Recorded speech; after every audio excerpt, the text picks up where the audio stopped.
Sure.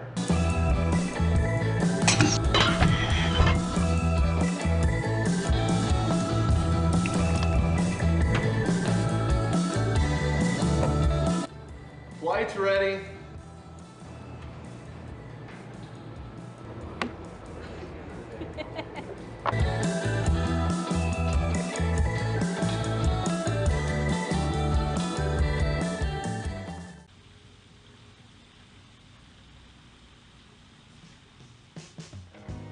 We're finally here. A season-long journey, 7.5 months in the making, culminates this weekend at the 2019 Disc Golf Pro Tour Championship. A journey for many that's led some to victory and others to bitter defeat. Kevin Jones in Idlewild, Paul Macbeth at Maple Hill. This season was full of memories. While most make their way homes for the off-season, a select few have been chosen to compete here at the Hornets Nest in Charlotte, North Carolina. Players will play up to 4 rounds this weekend on the recently renovated Hornets Nest, where Charlotte Disc Golf Club has turned it into 8,000 plus feet of terror, checking in at a par 63 for the MPO and 65 for the FPO. 48 of the world's best will test their skills this weekend. I know last year I was really trying to qualify and I didn't, so I kind of left a sour taste in my mouth. So I'm looking to do well. I like the course. I think it sets up pretty well for me. So yeah, I'm excited. As far as playing goes, this is just kind of a do or die tournament because, I mean, I have 2 buys, and it's top 4 out of 16 at that point. So you pretty much just have to go out here and put together a really solid round if you want to move on to the finals and play on Sunday. I don't really get nervous, so it's more of just fun for me, and I'm excited to do it. I mean, last event of the year, I get to be on camera. It's pretty cool. I definitely feel like I'm playing more against my competitors. I definitely feel, where every other tournament I'm playing against the course, I feel like I'm kind of seeing what everyone else is doing a little bit more, just because, you know, I think it's, for women, it's top 4 scores are going above, so it's definitely like, okay, she messed up, here's my chance. Gone are the days of win your card to advance. Now, it's just straight up score to get you into the next round. And I like that better than the first 2 rounds last year being the best 8 scores, and then you had to win your card. I didn't like that because you could be on a card with 2 or 3 other people that shoot, let's say 10, 9, 8 under, and then there's another card that shot 4 under was the best, and the 4 under would go on past them. To me, regardless of what's at stake or who I'm with or what the scenario is, I'm just going to try to show up and do the best I can do. Every player has a narrative. They came from a different state, from a different country, different childhood, different upbringing, but every single player here has one goal: a title. Who will claim it? We don't know. But you can watch it live here at the 2019 Disc Golf Pro Tour Championships.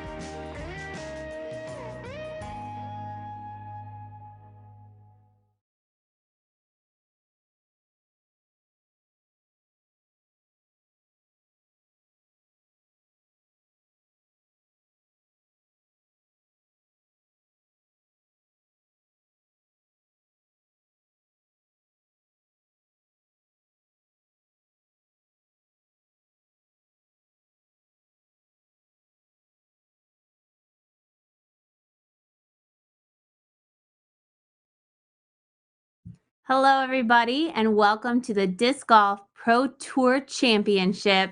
I'm Valarie Jenkins. Join with me today, Nate Doss. We've got a lot of action today, and it's already started. We are now covering our second round of the day. In case you missed it, this morning we did have the men's qualifier this morning. 16 men fighting for 8 spots. Yep. Those 8 men are coming into the second round, the quarterfinals for the men. We caught the women's quarterfinals this morning. There's a lot of action. Give us a rundown of what we're in store for. Yeah, it's actually our third round covering because the men have played one and the ladies. The ladies just finished us off. Like that was impressive stuff. Kind of fun to watch. But yeah, so it's all about the guys now. We've got almost everybody on the course, and the card we're going to be with to start is Joel Freeman, Austin Hannum, Reid Frescura, and Drew Gibson. And so those will be the guys we're going to watch off the bat. But really, the names we're looking at right there, Michael Johansson. This is his home course. Guy by the name of Jeremy Colling. We can see that he's bogeyed a hole already, but he also plays quite a bit here as he's from Charlotte. But also the guys that played this morning as well, I think have a little bit of an advantage because we have Brathwaite, Oman, Melton, Dickerson, Earhart, Dollar. They all played this morning, and they're all already out on the course. Yeah, putting in their second round now. We're going to throw it over to hole 1 and get this round going.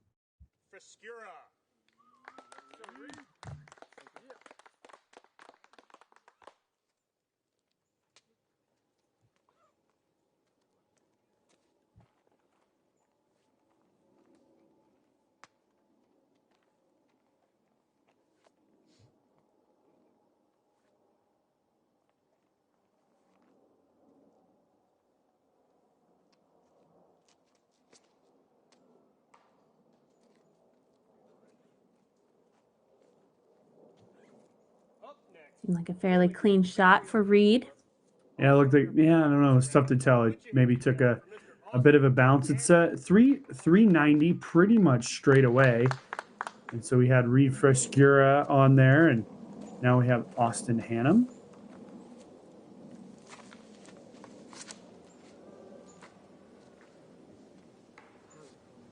But the story of today will, for this round and for the rest of the whole tournament will be keeping it out of this, keeping it in the fairway. Mr. Drew Gibson. You see Drew step onto the tee, but keeping it in the middle of the fairway. We heard Chris Dickerson, who's a veteran of these types of courses, as well as a veteran of the DGPT, as he was the Tour Championship champion last year. I think he said it perfectly in his post-round interview. Now, Drew's a big power guy, Val, and he's going to try to power it every single hole. I think that could really get to him. Representing Innova Champion Discs, put your hands together for Mr. Joel Freeman.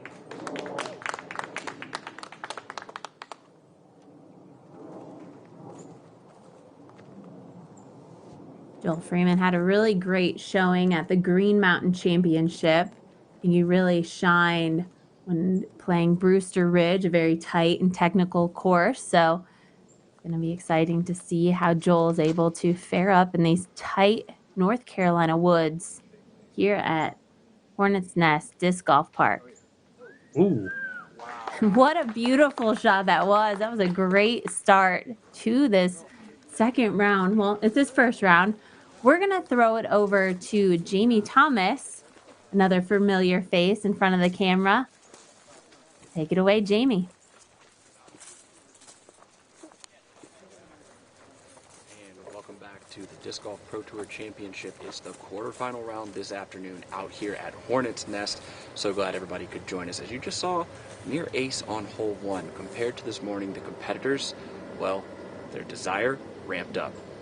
The necessity to play really well and score low out here is going to be huge because some of the big names of this tournament still lay in wait. Let's see what happens. Back to Nate and Val in the booth.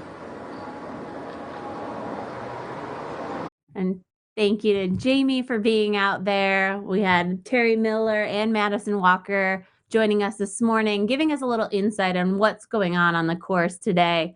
You know, it's a different kind of setup. It's not your typical tournament layout. So players, they are shooting for the best round out there, but if they're able to advance, you start over. So you start from square one, everybody's even, and you're going out to attack the course once again. Yeah, for sure. I really think that Brian Earhart actually said it perfectly this morning. After his round, he said, these first couple of rounds are about maintaining, about getting in that top 8, and about moving forward into the next round. As we get to tomorrow, there's going to be 16 men in tomorrow's semifinal, and only 4 advance to the final. So only 25% of the entire field versus the 50% that we're looking at today are going to get through. So on the day like that, aggressiveness and you cannot make any mistakes. I think you can still get through today without making the mistakes. Now, it's an interesting thing, Val, because as we go through this event, we still have 8 players that have yet to even throw a shot in the tournament. They're the top 8 guys from the entire season. Of course, those are certainly some of the big names, but big names are already coming through here because we've seen the way that MJ's playing. We've seen Earhart play pretty well, and we've seen a couple other guys also. So uh, we'll see how all of that kind of plays out and comes together. I still think we're going to have quite a bit to talk about as we get to hole 16, 17, and 18 this afternoon. That's right. It's a lot of different shots that you have to do on this course, a lot of open shots, but we're in North Carolina, and a lot of these courses favor those tight wooded shots. The accuracy is going to be the key out here. And as we saw in this morning's round, it got really technical and the pressure was on in those final holes. So we can go through this whole round today, but it could really come down to just a few holes at the end to really make or break your round. And right off the bat, we see Drew having a little bit of problems here on the first hole. He's going to still have about an 80-foot kind of maybe giving it a run type of shot to the basket. And while we have a second, I'd like to thank Prodigy Disc for sponsoring the Tour Championship, as well give a shout out to a Charlotte Disc Golf Club volunteer, Adam Durbridge.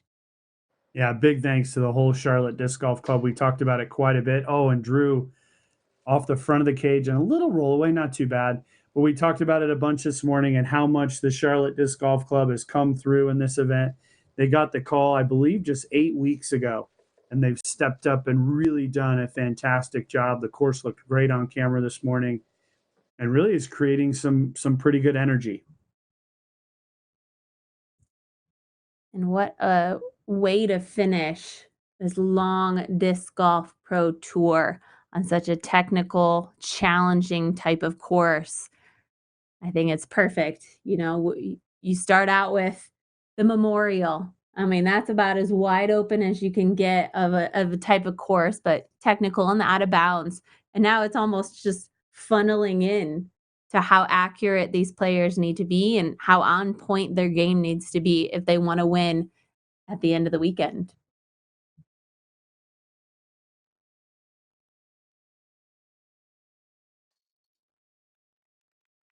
And bam, there's the big putt from Joel Freeman. And Val, you had mentioned that Freeman put together a pretty good run. I believe it was at the Maple Hill tournament that he put on that good run, gave it a great chance, but of course, he's just not able to finish it off. But great birdie there for Joel on the first hole, and a nice start to this quarterfinal round. Again, these guys did not play this morning.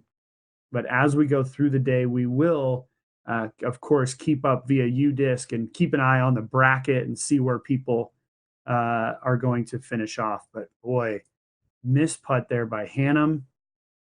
Looked like it took a pretty bad roll away as well.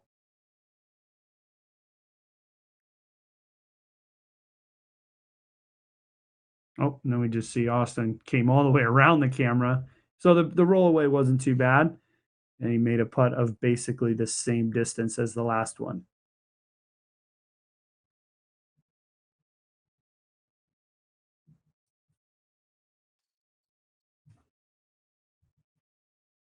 And we've seen a couple of pars and a bogey or two here in this group, while Philo Brathwaite and Michael Joe and Paul Oman are all 3 under par in the early goings here.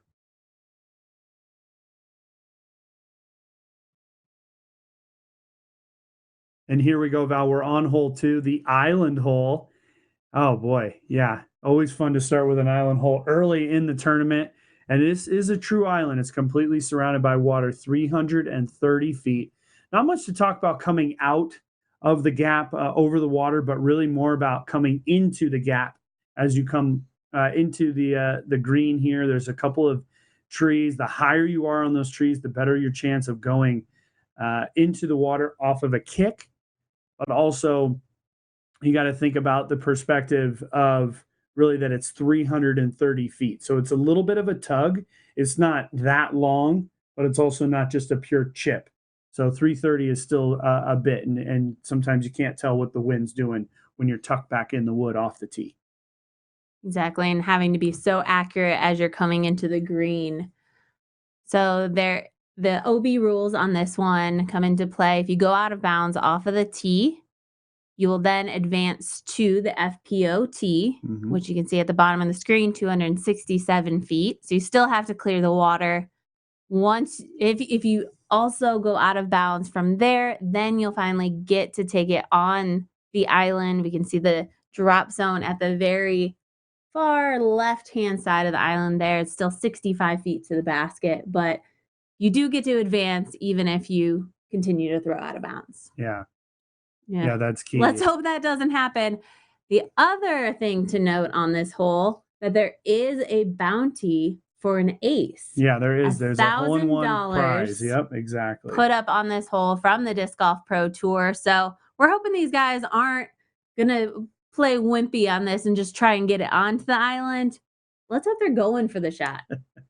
Yeah, well, $1,000 is $1,000, I guess. But at the end of the day, there's still a trophy on the line. It's a tough ace run because those trees coming in, you got to be throwing pure straight. Yeah. You really can't have any kind of angle coming in. You got to really just totally blast it in there. Yeah, but if you do hit that perfect line and you have the height, there's a good chance that you're going to go at an ace run.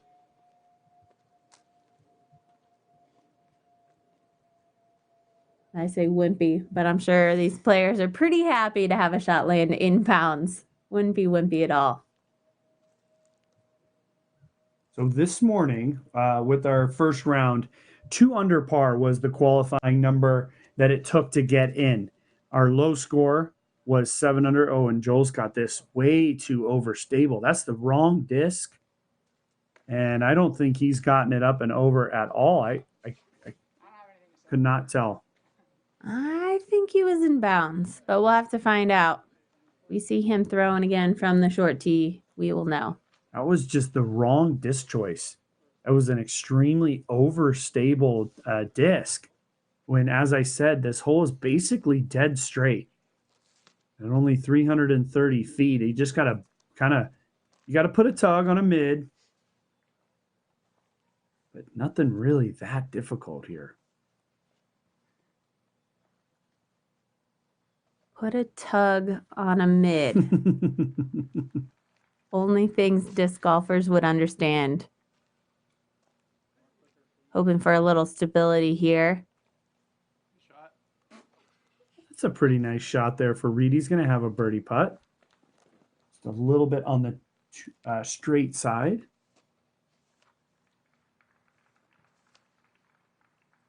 Obviously not the start Austin wanted with that missed, very easy par putt. Ooh, he's got it on a good line. And he's going to be inbounds with a great birdie opportunity.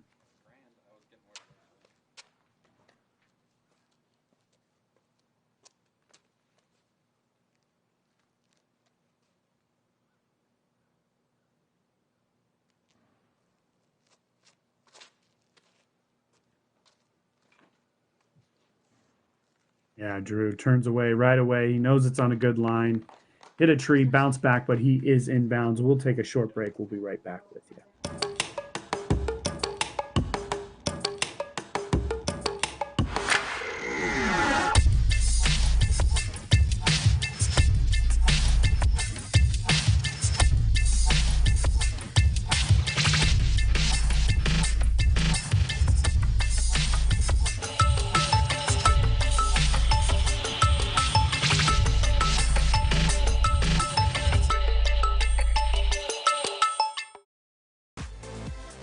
Zuka is now producing limited edition color choices. Zuka can add custom embroidery to the front and/or sides of the bag.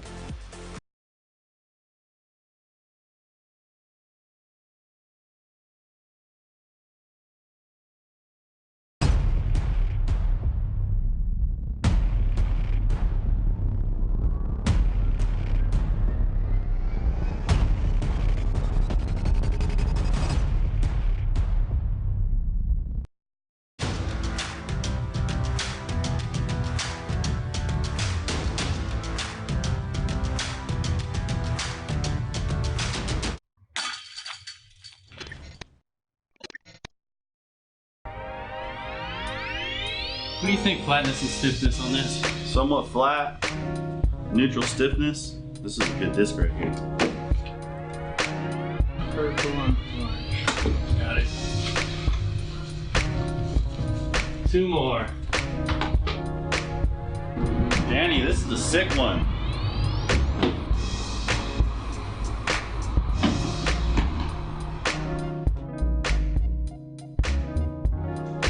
Dude, I gotta get through all these today. Cheers to a good day, gentlemen. Cheers. Ooh. Yeah, that's good. It's a hard day. It's great.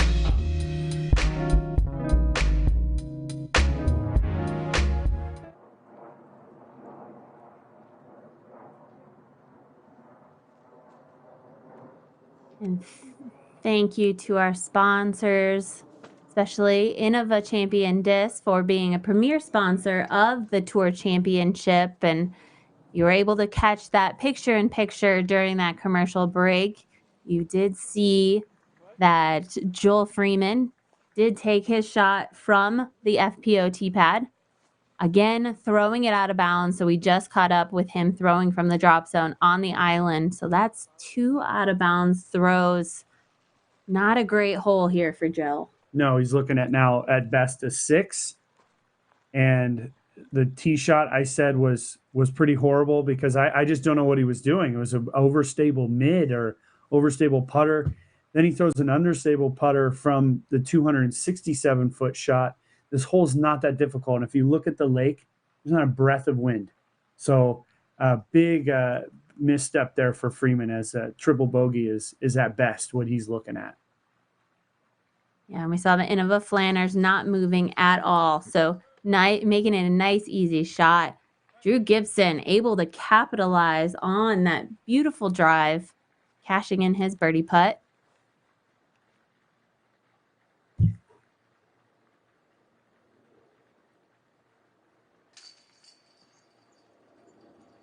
And Austin he's not on point. He's not on point to start here. And unfortunately, that's going to be just a par for him. This is Reid, I think, probably saying, Joel, I think you're still out, my friend. Austin's going to tap in. So that's a par for him. And shout out to Andreas Salazar, our Charlotte Disc Golf Club volunteer who has helped this course come together for us. I guess it is going to be Reid. And Reid able to get that putt up and in.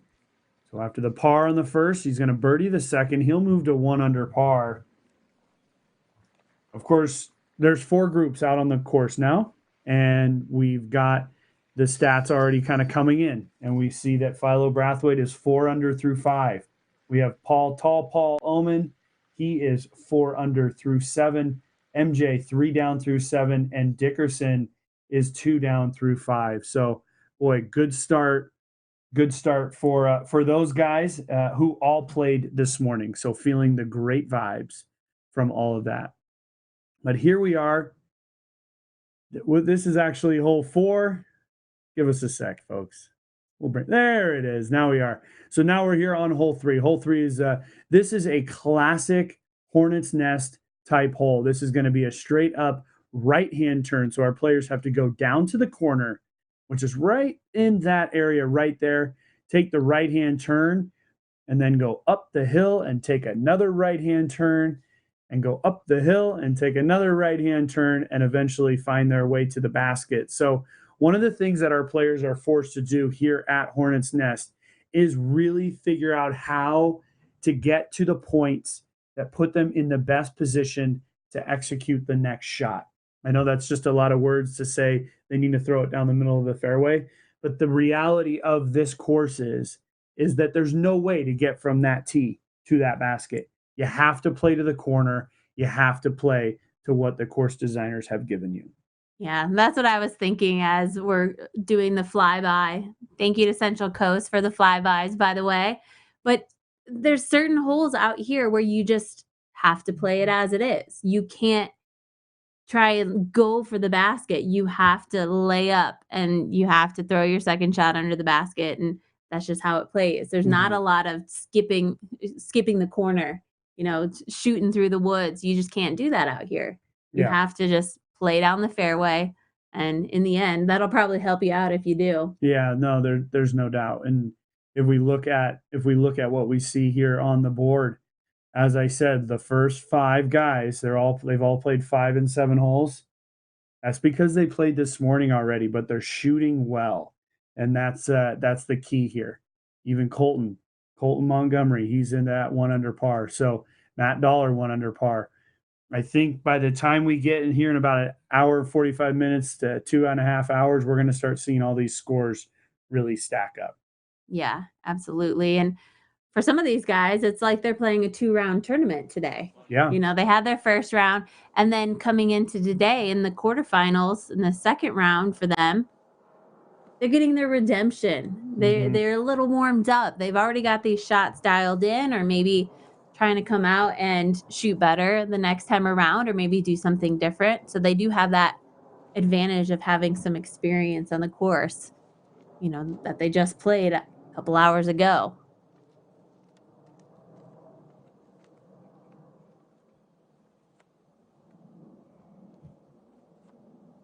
Well, and that was sort of a theme in our post-round interviews this morning was, hey, how do you feel after coming through and have played some competitive golf on here? Well, we think it's a big advantage. A lot of the people said that we talked to had mentioned that. I also feel like that is an advantage because they played this morning. It's very difficult to come out at 3 o'clock and play when the other half of the whole tournament basically has already played a round. They're already warmed up. They're already ready to go. Wayne Drews put that down perfect. He's got it way down there. He's going to now have another big turnover from that point.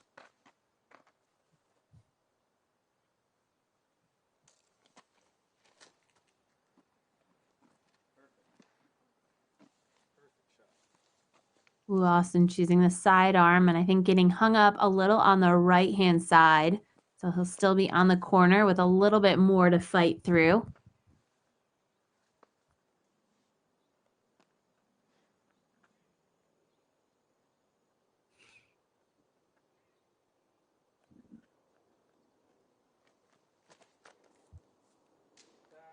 Boy, Joel putting a big wrap on that. He put his whole body weight into that sidearm, and he's just a little bit on the inside, and that makes that next turn much more difficult. We'll take a quick break and be right back with you. This is the Commander Bag from Dynamic Discs. Now it's available in these 3 colors, the brown, the gray, and the blue. The main compartment here holds 20 discs. Up top here, there's 2 elastic pockets here. I use these for my putting putters. And then these pockets on the sides are kind of a secret storage compartment because they go all the way down. See how much of my arm is gone? It's just eaten by the bag. Besides that, there's water bottle holders on the side. There's these 2 cell phone size pockets on the side. I usually keep a sports sack in this one. So that is the Dynamic Disc Commander Bag. Check it out at dynamicdisc.com.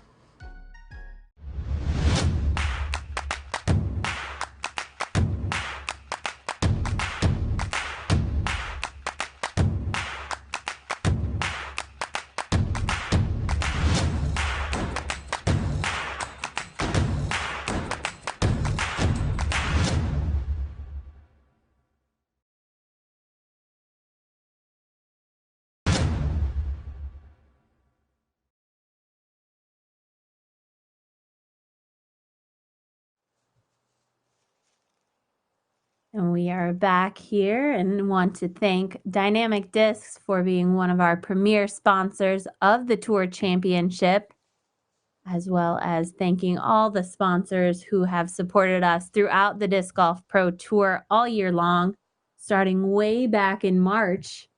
Seems like forever ago, but want to thank everybody that has supported the tour. And this is the finale here, folks. This is the most elite players. These are the best players that have come out to the top events here on the Disc Golf Pro Tour.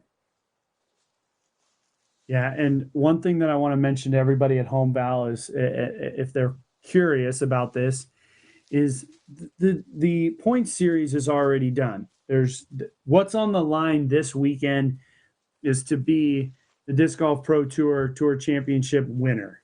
You're not the tour champion by any means because that was already sort of handled with the regular season. This is to be the champion of this, and to get into this, you had to finish in the top 32 on the men's side and the top 16 on the women's side. So, with that said, the winner of this will still win a very, very premier event. And there's a lot of bragging rights in this one because of what it takes to win it, especially if you had to, if you're Chris Dickerson and you won this event last year, and then you had to come out this morning and play in the first round, you're going to have to go through the quarters, get to the semis, and if he eventually makes it back to the finals, that is a lot. And that would be very, very impressive for somebody to be able to do. If you love playing in wooded technical courses, you're so in your element here. We know Chris Dickerson loves these kind of courses, but wow, look at that sidearm. It was a huge save, able to chop off a bunch of distance toward the basket. He might have a look at a putt. Man, that weaved in and out of the trees, and that was a huge save for Austin. Yeah, he was already kind of behind the 8 ball because he had one in the woods. He chipped up to there, and then had he hit early, he would have been easily looking at another bogey. Now he's giving himself a chance at par. And here's Reid Frescura. Able to get one? He's okay. He's down there safe.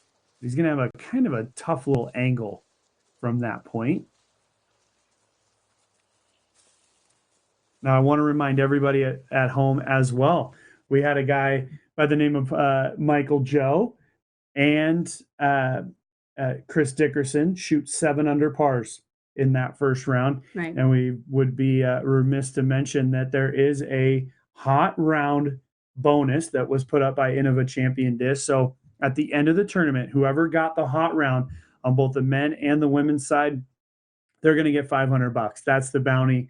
500. So big thanks to Innova for that. That's pretty exciting. I think it's going to give us something to talk about. And if you were playing in the qualifier, you have more chances to get that bounty, Absolutely. which is a pretty good bonus. More rounds to play, more opportunities. So 7 under par is our hot round on the men's side, and that's kind of the score that we'll go ahead and keep our eye on as far as these guys playing. 7 under par at this point is considered a very good round. So that's what you kind of have to look forward to. If you're Joel Freeman, you're already 2 over par, and Hannum's 1 over. I mean, you gotta get back to work. You got work to do. And as we were mentioning in this morning's coverage, the front 9 is just a little bit easier than the back 9. We'll see as we make our way down to the next few holes. They're a little bit more open. There is out of bounds that can come into play, but they're definitely not as technical. But once you step into that back 9, they are such demanding long par 4s, and there's a par 5 in there. It's very challenging. So this is the opportunity right now, taking advantage of this front 9, and Drew Gibson is doing just that. Wow, that is huge for Drew. I think I mentioned it in the opening or maybe in the closing this morning that I think a guy like Drew Gibson, this course does not lay out well for, because Drew's a big thrower. Maybe he's okay in the woods. He grew up playing in Orangevale out in California, which is a wooded course. He's a big arm. And so for him to take advantage of that shot right there and pick up another birdie, which he certainly will, he's got to tap in range. That's good for him. So I think he needs to be 3-4 under par coming through this front nine.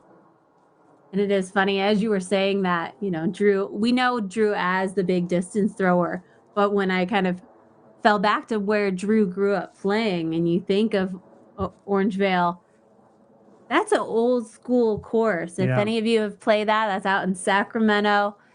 Very technical, but very that par 3 type of golf, weaving in and out of the oak trees. Is absolutely beautiful course, but definitely tricky and techie type of shots. So Yeah. I'm sure he knows how to work those mid ranges and putters pretty well. And for Drew, it all comes down to attitude. And that was a beautiful shot there, as well as we're going to see a putt from Reid on that one. And that'll be for par. But yeah, with Drew, a lot of it comes down to attitude. And if he's able to keep that attitude on the positive side of things, he'll be successful. But a few bad tree kicks and a couple big numbers in the woods, it could be all different. And that's the name of the game for everyone out here, I think. You got that right.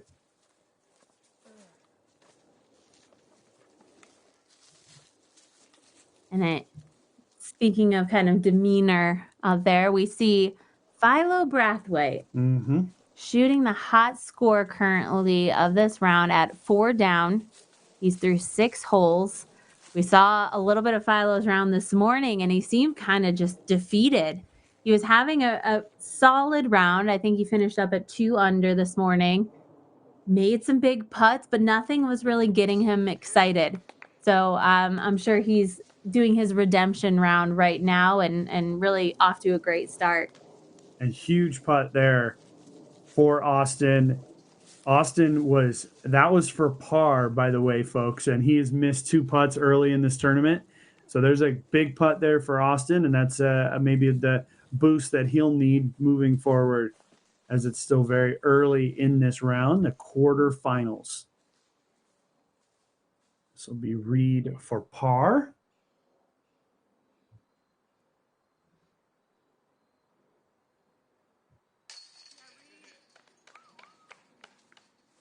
Nice solid putt.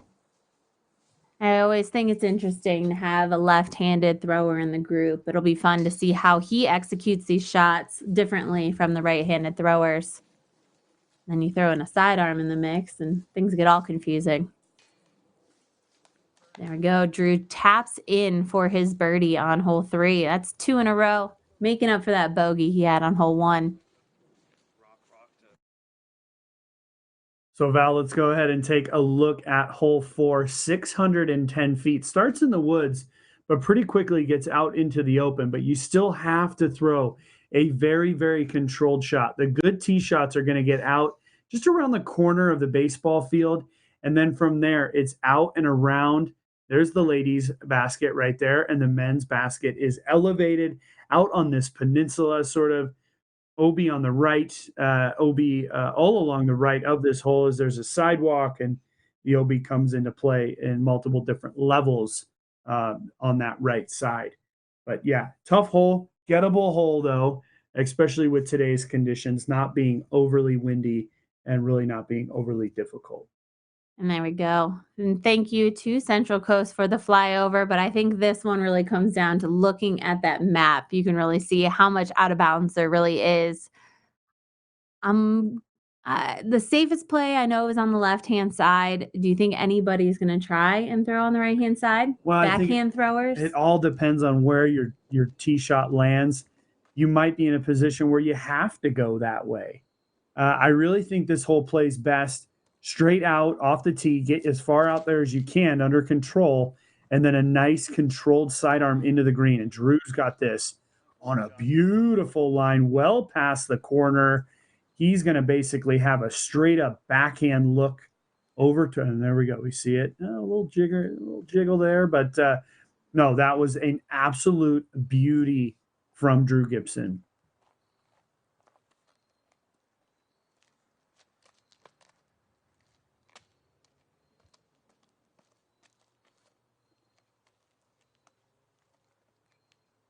There we go. I was mentioning throwing in a sidearm there for a lefty. But it is a safe play. We know that the out of bounds on the left-hand side, it's a baseball field. There's a fence. So if you do hit it, you might get the bounce off, but oh no. He actually kicked back off that fence just enough that he might have something. I don't know, but just a tough tee shot for Reid. And because he didn't throw it far enough, he's still going to have that fence in his way. Yeah, same thing here with Austin. Oh, but takes the nice kick. And he's going to have a big, long sidearm from that point. Got to remember, folks, this hole's 610 feet. You know, where Drew threw it up over 400, he's going to have probably 205, 210, something like that into the pin. Those guys are back, you know, with still 400 plus feet to go at a very difficult angle. Oh, Joel taking just a little nick, and that's going to take a ton of distance off of his drive. We're going to take a quick break and hear from our sponsors. We'll catch up with you in just a minute.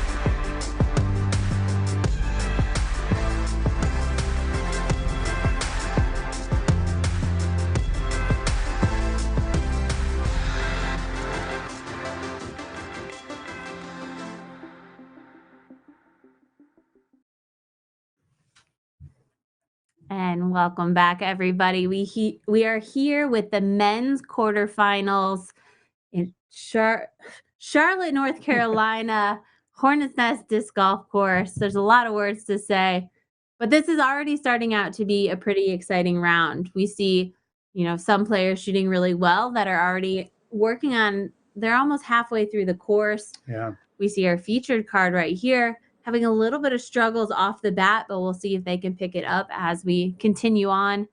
But a lot of up and down. And right now, 16 players, again, are going to drop down to just 8 after today. So we need some hot rounds out of these groups. Yeah, we really do. Obviously, we're cutting the field down to 50%, 50% of this field. And then we'll add in our final 8 players tomorrow on the men's side.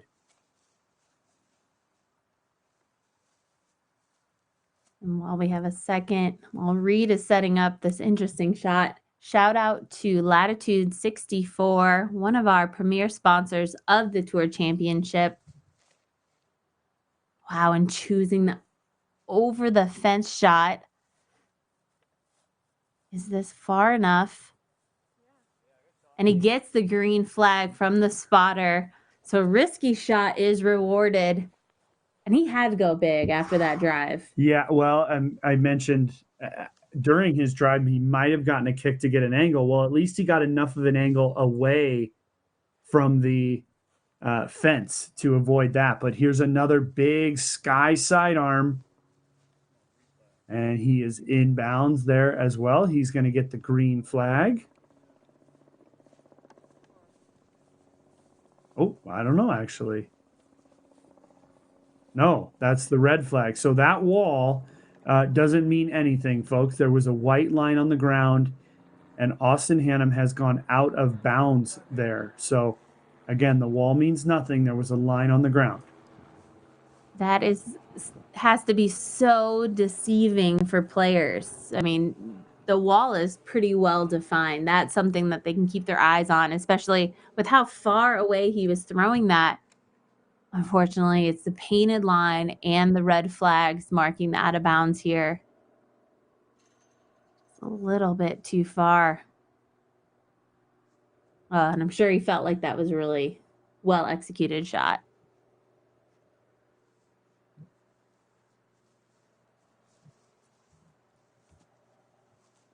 Now Joel took the little kick off the tree. It looked like he had it on a beautiful line, takes that kick. Now he's here up against the fence.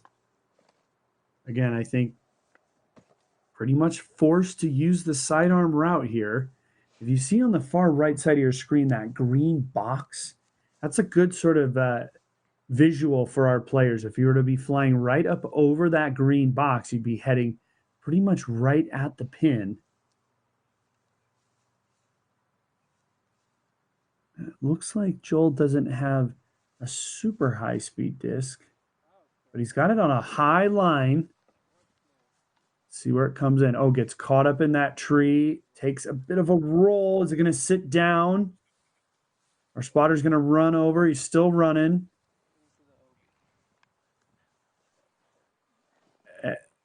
And he's walking with the green flag. And so there we go. Joel able to keep it inbounds there, fortunately. And thank you to the spotter for being our eyes on the course. And thank you to all the volunteers out of the Charlotte Disc Golf Club. A couple more shout outs to Andy Garrett, Andy Martin, Bernie Goetz. Thank you for volunteering your time, allowing us to have the Tour Championship here in your hometown.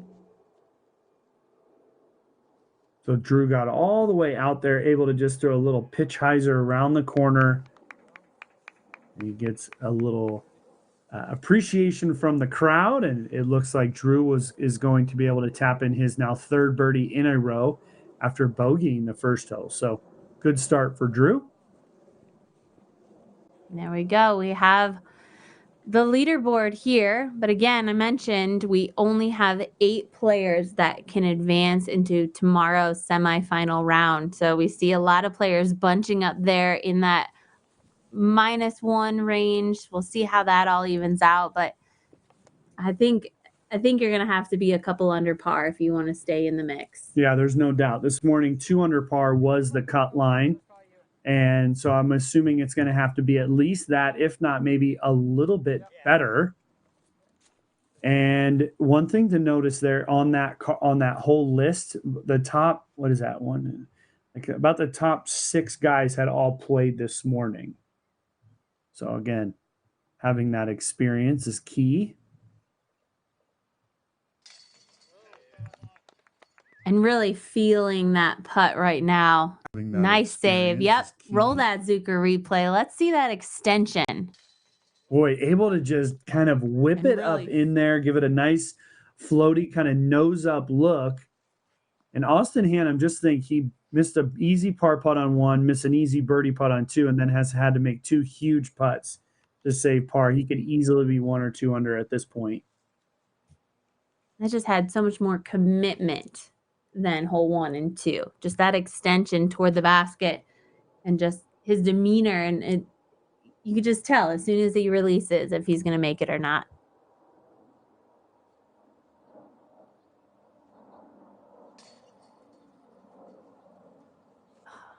Just hitting the top of the cage, not allowing it to penetrate even farther into the chains. Yeah, really nothing wrong with that putt. Just a little bit of a misfortune was on the top side of that left part of the basket. And that was for birdie. Yeah. Think about where he was after his first shot. I mean, exactly. He fought his way, and that would have been nice to capitalize on a birdie after all that. And there we go. Joel Freeman able to come back and pick up a birdie as well. Nice job there by Joel. I believe Drew Gibson is essentially, yeah, we can just see Drew's disc there on the right. So that's a drop in for Drew. Reid's going to have his tap in for par.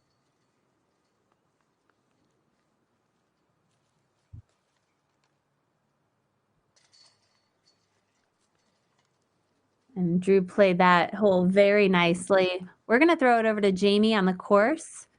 Catch up. We were standing right behind Austin Hannum as he probably took the most feels bad out of bounds that I've seen so far in this event, but it was no problem. I mean, look at the hill right here, the death putt, no question. Another player to watch on this card right now, Drew Gibson. I don't believe he has a par yet. He just shredded this par 4, number 4. watch that cut line, because remember, the top 8 scores getting in, 2 of these guys right under there, 2 of them still got some work left to do, but remember, they have a few holes ahead of everybody else. Action's pretty exciting out here. Hope Nate and Val having a good time in the booth. Let's kick it back to Bend.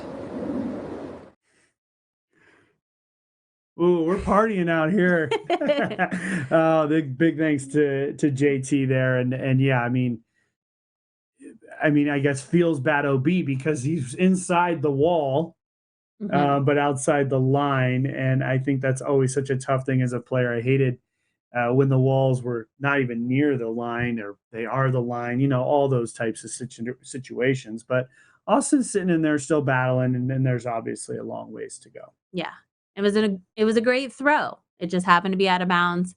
Follows it up with a great putt. So he has to be feeling good right now. It unfortunately landed out of bounds, but still playing very well. Yeah, for sure. So there we go. The one name that I want to see that's not on there is Big Germ. Big Germ is from Charlotte. He played pretty well at the USDGC just a couple of weeks ago. He hasn't had the greatest of seasons. I know he was dealing with some injuries. I know he had a pinched nerve or, something with his back that he's been dealing with. So, but this is in your hometown. You got to execute on courses that you're very familiar with. None of these pros are even familiar with this course because they don't play a tour event here.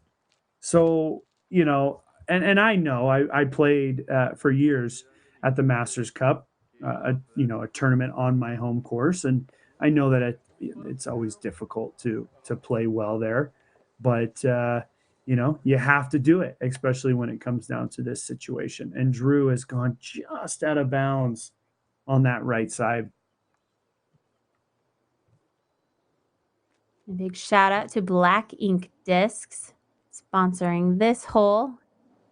I know you guys have laughed along with us throughout the Disc Golf Pro Tour with the hilarious Black Ink Disc commercials. I mean, we could probably say them all by heart at this point. But thank you to Black Ink for their support.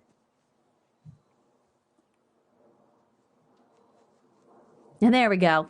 I was wondering what was going on there for a second.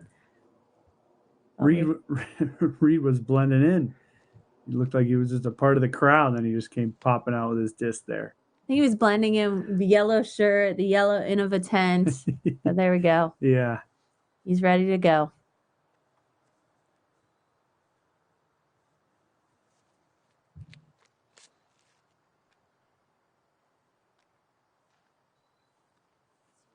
Oh, and Reid got just caught up there.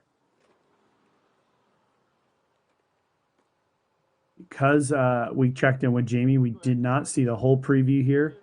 But basically, this hole is, it's pretty difficult. I really like this hole because it kind of plays through this little low washout area. But there are some OB lines, as we saw Drew Gibson hit that. Of course, Drew went way up there, so Drew's just going to have a pitch. Oh, and there's that white line yet again for Austin Hannum, and he has gone out of bounds. I can throw this disc around the world in one shot. Never play disc golf too far into the jungle. There may be cheetahs. Someone on your card can't recall if they threw a 6 or a 7. It was probably an 8. See? Stay getting birdies, my friends.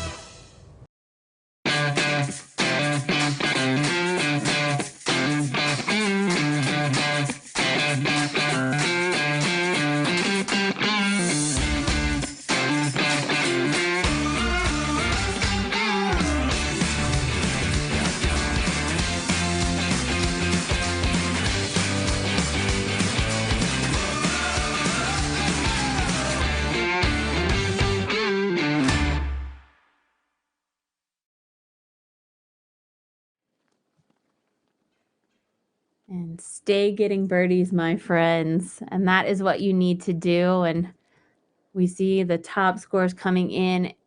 It's nothing but birdies and pars. We see this player right here on the tee box, Chris Dickerson, is at 4 down right now. Shot a 7 down this morning. So it can easily match that, if not do better. Yeah, we're catching up with this group, and they are up on the ninth hole. Ninth hole is a par 3, 396 feet.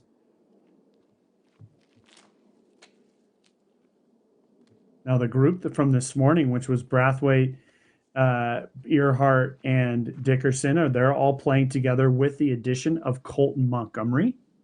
And all three of these, all four of these guys are playing pretty well at the moment. With Earhart, the only guy that's really having a difficult day or a difficult afternoon out there, is he's actually down there in the worst score. But remember, folks, the worst score is just 1 over, and the cut line is 1 over. So things are going to come down to the most narrow of things here, and it can come down to just a single stroke to know that if you're going to play tomorrow, or if you're just going to be caddying or watching or sitting at home watching college football or whatever you might do on your Saturday. Exactly.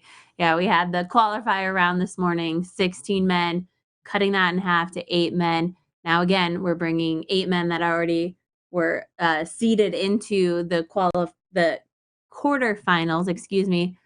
Got 16 again, chopping it down in half. Mm-hmm. So it just continues. The pressure builds up. Better players are getting added to the mix, higher seeded players, I might say. But we are just narrowing it down to the best of the best. So these under par rounds, it is going to be make or break, and it could be up to 1 stroke. And look at how stacked up the leaderboard is right now. Right. And really, like I said, that T8 down there where Reid and Presnell and Dollar, Earhart is in last place, and he's of the 16, and he's at 1 over. So, I mean, anything can happen. We saw even double bogeys today, this morning. We saw triple bogeys. We saw all kinds of stuff. Philo took a double bogey on 17 and barely made it into the quarterfinals. So anything can happen as we come down to the end.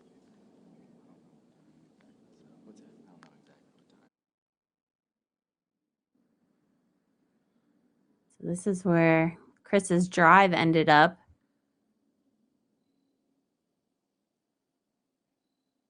Good view of the Paige Pierce's touring rig back there. Yeah.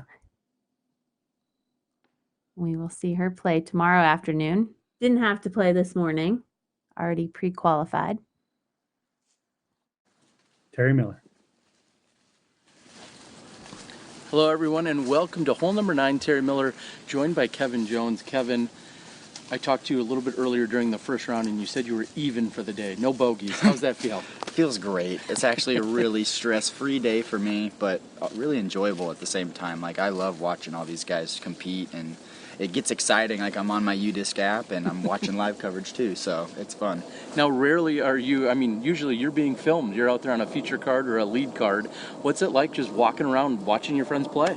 It's a lot of fun, is all I can say. I really enjoy the UDisc app, being able to see these live scores and kind of watch the scores shake up constantly. It's a lot of fun. What kind of pressure do you think we're seeing as everyone trimmed down, cutting the field in half today, and now this afternoon we're cutting down to just 8 players that move into tomorrow? What have you been seeing out there? Yeah, I'm seeing the pressure kind of get to some players. They're realizing when it comes down to the wire in those last few holes, they might see that they just don't need a bogey, and sometimes that's not the right thing to see, but that's what they're dealing with. They see the scores and they know what they have to do. All right, now watching a teammate, Chris Dickerson here, he came in tied for the hot score during the morning round. You got to think that a 7 under sounds pretty solid. Something you'd like to shoot maybe when you come out here tomorrow? I would be very happy with a 7 under, but I don't have a number in mind. I think every hole is birdieable, so it's just getting as many of them as you can. All right, and how excited are you for tomorrow to finally get out here and start throwing? I'm super excited. Can't wait. All right, well, this is Kevin Jones. We're going to get back to the action here. We hope that you guys are enjoying it. And, of course, Nate, Val, hello out in Bend. Hope you guys are doing well. Let's get back to it. And while the jig is up, we are not there in Charlotte, North Carolina. We are here at our studio at home in Bend, Oregon. But that's the power of technology. We can be here with you, provide you the live coverage. And it's like we're all just standing as spectators in the gallery. It's pretty fun and Great to hear from Kevin Jones, who's feeling like a spectator himself, utilizing the UDisc app and following along with the scores as they flip-flop on each and every hole and see who is going to battle for those top 8 spots. Yeah, as I was listening to Kay Jones talk there, I was just thinking about when he mentioned the pressure and ratcheting up and, having the mentality of just not needing a bogey in the last few holes. You're into the group, for the next round, but you just gotta avoid the big number. Obviously, that's very true. But then I was also thinking about the situation that he and some of his, 8 other guys are going to be put in tomorrow. 8 other guys tomorrow are going to come in, and there will be 16 in the semifinal with only 4 advancing. These guys are going to get 1 round to prove themselves to get into that final round. That is a lot of pressure. You got to remember, if say Dickerson moves forward and Brathwaite moves forward and a few guys that came out of the first round. Well, I mean, at this point, there's already been a bunch of success for them. There's already been a bunch of positive thoughts, bunch of positive thinking. And now these guys are coming in. They didn't play today. They probably watched a little bit like Kay Jones is doing. And then all of a sudden, bam, you got to finish in the top four or else your tournament's over.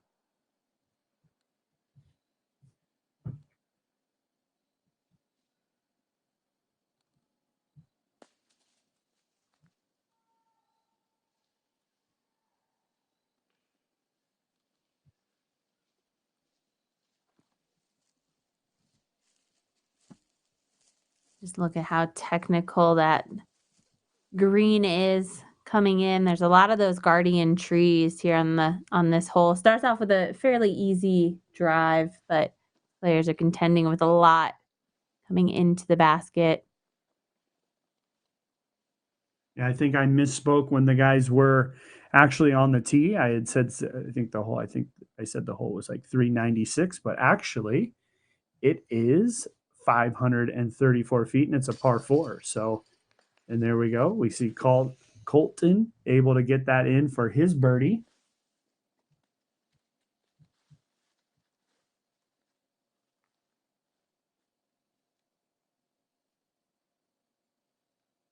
And now we're going to see Philo putting for birdie as well.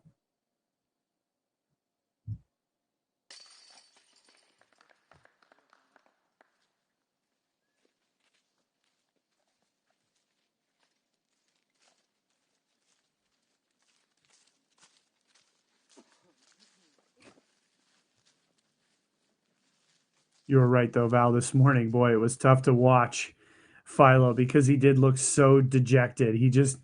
He really just felt like, oh my God, the sky is falling and the world is over. But really, he made it in on that last hole. And there we see the scores at the bottom, just popping in. Thank you, Johnny.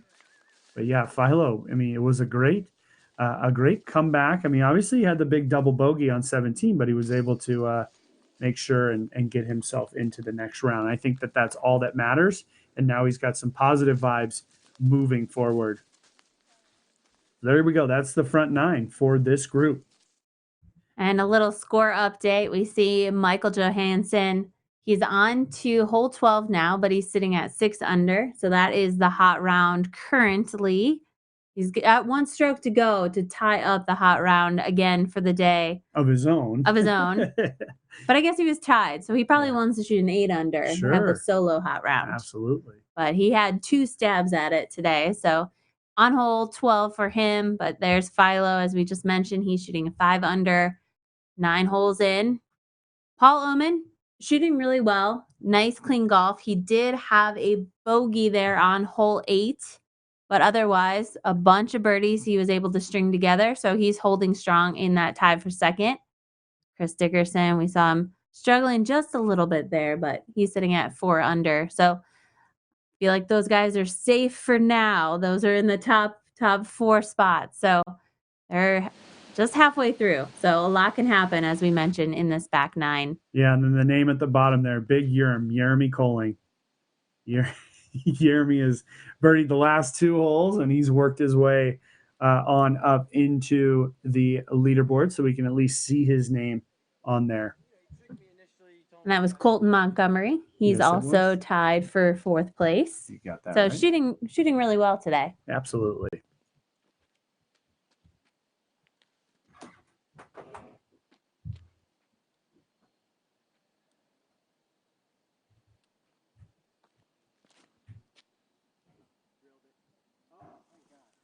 I am going to take this moment right here as we just see Brian's disc get down near the basket. So good shot for him. I will take this opportunity to thank Innova Champion Discs for being a premier sponsor of the Disc Golf Pro Tour Championship.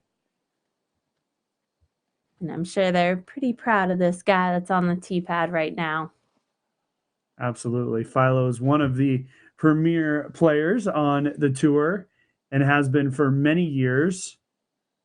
And who knows, with the way Philo's playing, we could actually see him make it into the finals. We'll see how he executes this back nine. Boy, that was an executed shot right there, skipping a little bit away. So he's going to have a putt, but really well execution as he was able to make it through the very tight part of this early 10th hole.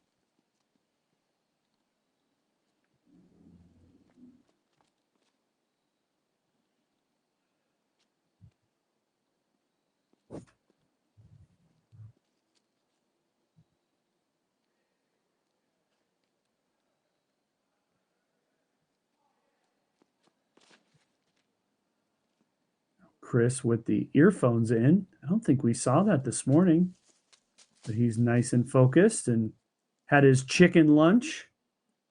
Guess that's something we didn't know, but he's a big chicken guy. Favors chicken. Well, we also found out that Brian Earhart doesn't believe that chicken is healthy. So on that note, we'll take a quick break. We'll be right back. Hey man, you ready to go play some disc golf? Yeah. Let me get my discs. Come on man, we only have like 20 minutes till we have to be at the players meeting. I'm ready. What is happening here? Dynamic Discs, they just came out with the new Cadet backpack bag. I figure at $24.99, why not get all 4?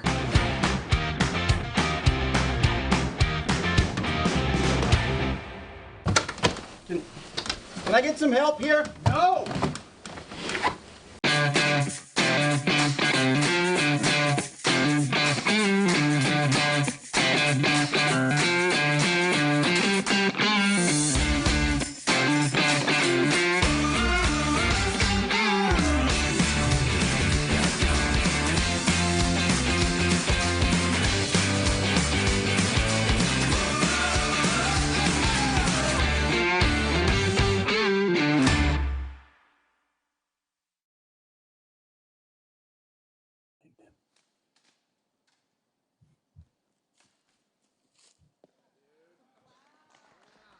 We are back here on hole 10. And again, thank you to our sponsors. Thank you to Innova for being our premier sponsor. And we are on to hole 10 and taking a look at many trees that we still have left ahead for this group after their tee shots. But we've got the leaderboard there. It's reminding us Michael Johansson shreds on courses like this. Well, this is his home course, or one of them. He lives in the number 3 supposed disc golf city in the country, although I think people in Charlotte would argue that it's number 1. But yeah, right? MJ sitting there, Philo playing well. The tall man, Paul Oman, he's in there at 5 under par. Those guys are feeling pretty safe right now, especially if they get into the clubhouse at 5, 6, 7 under par. They're for sure safe. And then it's left for people to battle down there around 2, 3 under to make it on in. Val, you mentioned Innova, and they also are the sponsor of the Hot Round Bounty. And so there's the bounty out there that was put up by Innova. The Hot Round, after the end of the tournament on both the men and the women's side, will win an additional $500 to their bank account. So big thanks to Innova Champion Discs for that.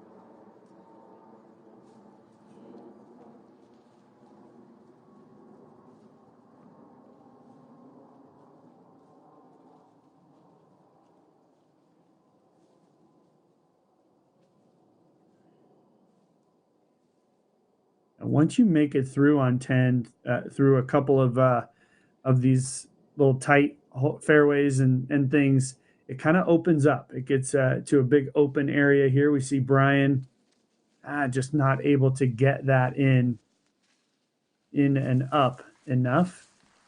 We'll see Philo move in to position. He skipped it right up past the basket, and he's going to have a putt from down here in this corner.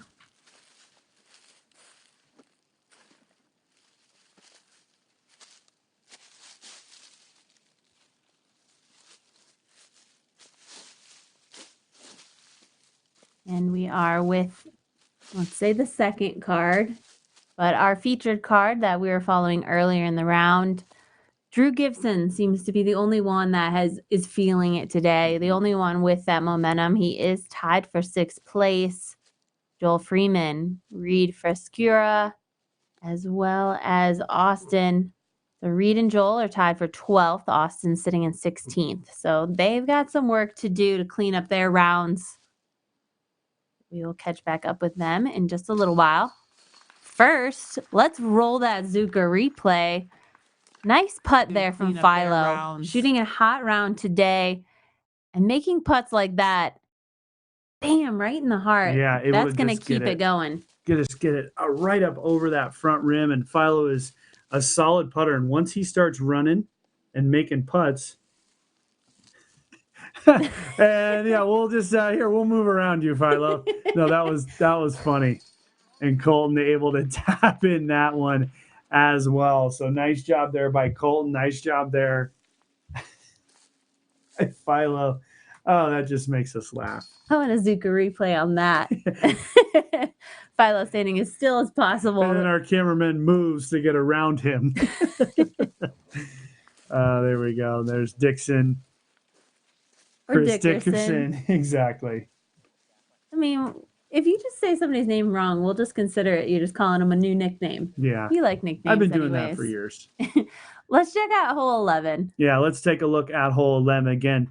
474 feet, a classic Hornet's Nest hole. It's a right-hand turn. You're going to get down here to the corner. Bam, right there. You want to land your disc in there, then you got to come up the hill. You play left or right. I like the right side here for the backhand players, the right-handed backhand players. It's just the natural flight of the disc.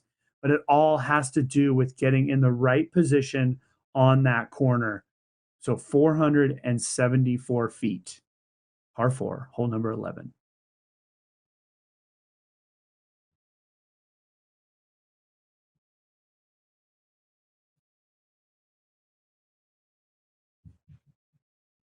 And so while we have a second to catch up with that group, we're going to head back to our featured card. We have Joel Freeman.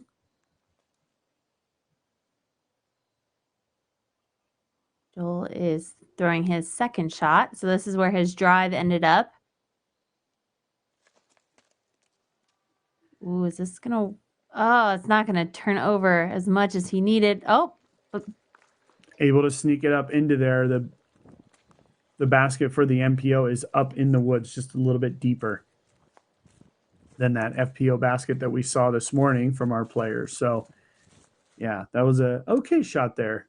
And now we're back on hole 11. Much better than I thought it was, clearly. Really nice shot from Joel. That's okay.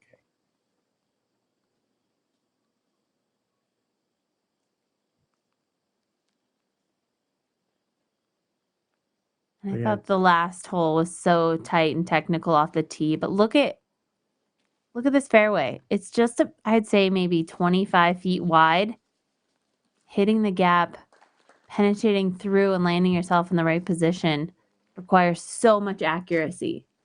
Yeah, I think the first time I ever played a course in Charlotte was Renaissance Gold, and I remember playing some of those holes going, well, God, I can't go for it off the tee. I just got to lay up. And they were like, man, welcome to Charlotte. I mean, this is the way that we play here. And that's the way the courses are designed. And that's the way this hole is.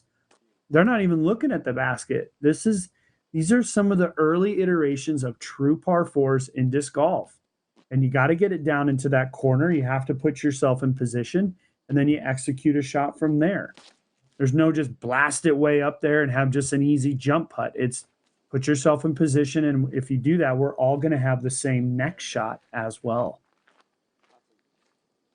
Yeah, you are just really restrained because, as much as disc golf advances with the farther flying distance drivers and, how fast they can go, a wooded course just brings everybody down to the same level.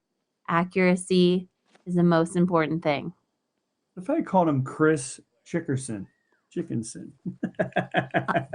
I think you're onto something there. And there you go. He's put himself in a good position. Also, we'll take a break and we'll be right back. My name is Thomas Ekström. I'm the disc designer for Latitude 64. This is the Keystone. I wanted to design a disc that had minimum fade when putting. I wanted it to be slightly understable for those nose-up approach shots. I'm super proud of the Keystone. It went straight into my own bag, and you should try it as well.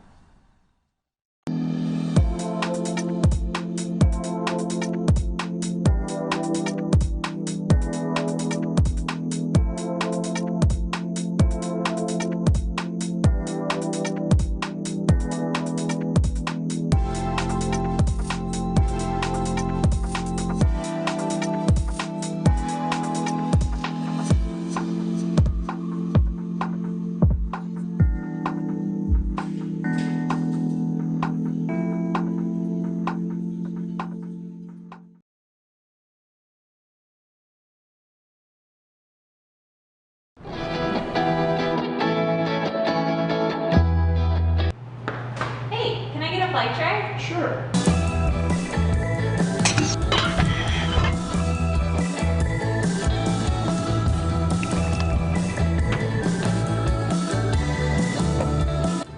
Flight's ready.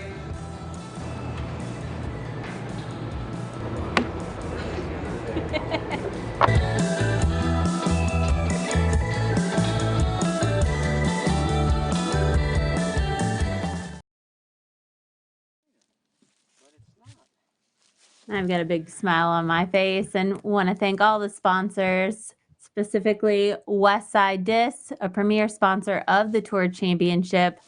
That bevel commercial was pretty good. We're halfway through the round today.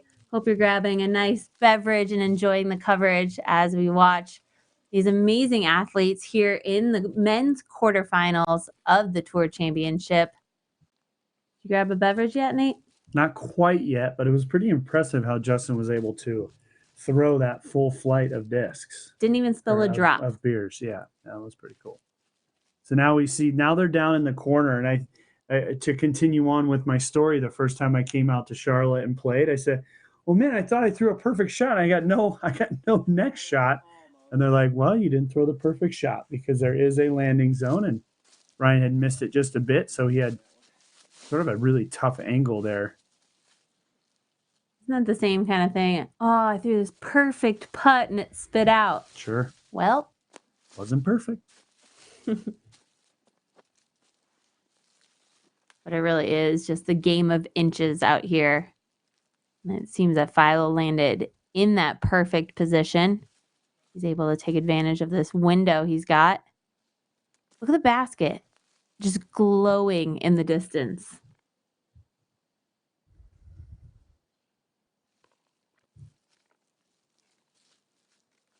Yeah, boy, it is perfectly lit, isn't it? The spotlight is on it.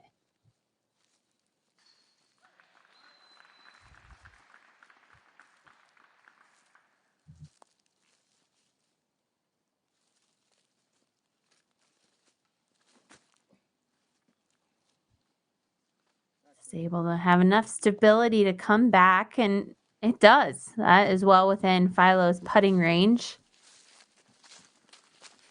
He's a little uncertain to how that ended up, but he was able to get through those trees, and he'll be putting at birdie.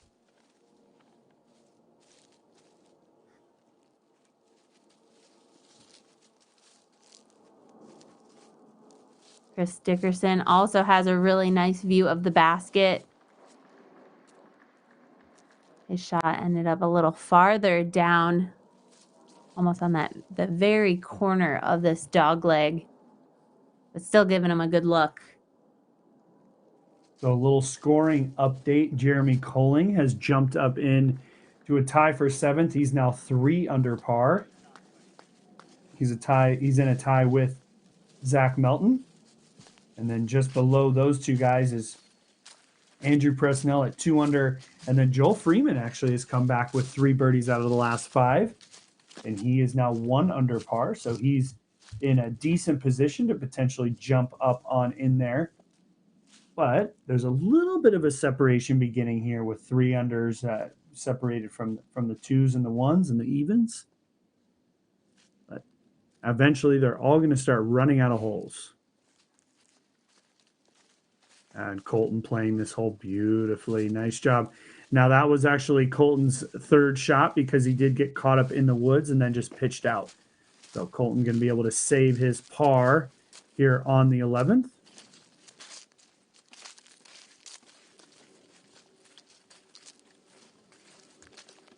And what's the common thread of all these players that have made it over that cut line is just a string of birdies. The only one that's kind of on the cusp and going back and forth, birdies and bogeys, Zach Melton. Looks like he's back on track with a couple birdies on the last 3 holes. Yeah, a little bit of yo-yoing there for Melton, but Melton's a veteran of the tour and a veteran of these scenarios, and he knows these courses. I believe Zach, or he's from, I think he's from Tennessee. If I got that right, but I probably don't. I'll let the board blow up on that one. But one click, he's from Gray, Tennessee. Oh, there we go. I got one right. Nice. But Zach, he's got a good mental game. He's obviously taken a few bogeys, but picked him up with some birdies right after that. So no harm, no foul for Zach. But he is living on the cut line right now, so he's going to have to just put that out of his mind and just keep focusing on birdies.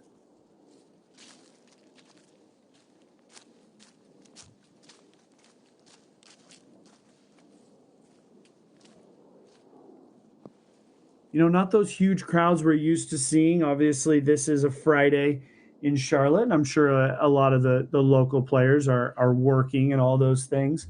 But also, we have some of the big names not here in this competition, Val.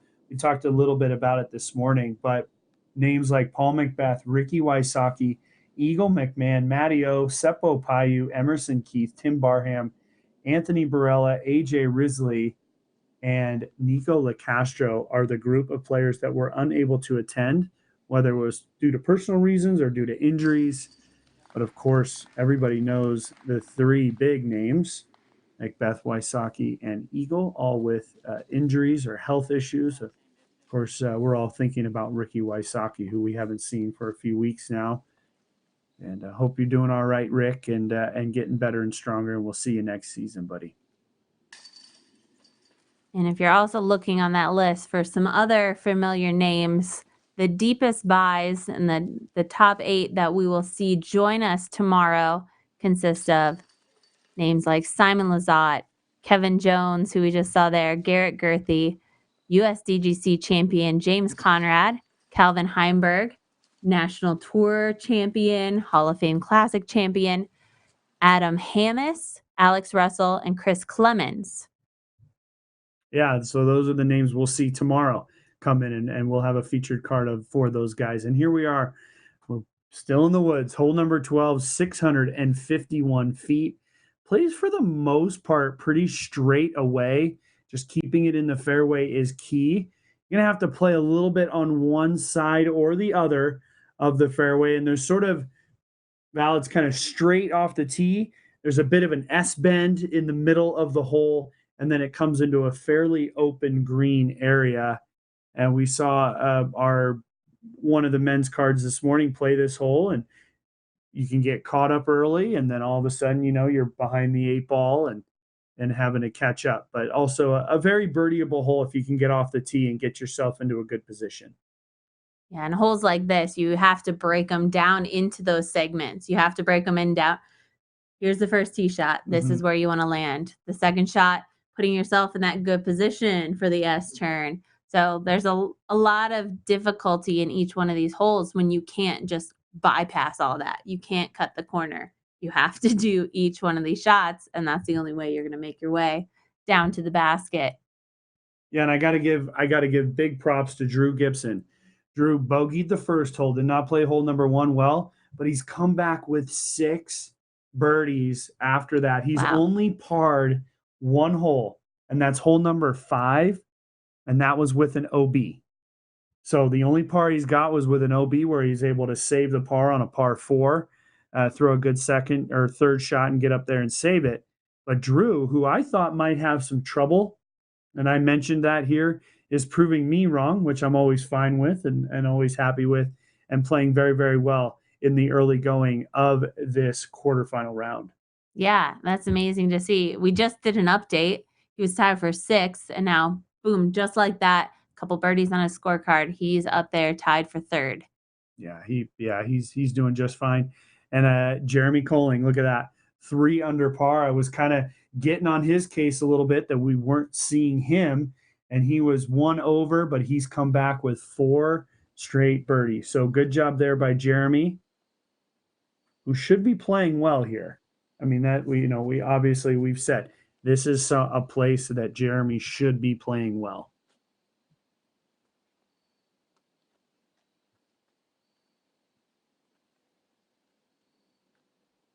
You see the shadows just getting longer on these fairways. This nice afternoon round.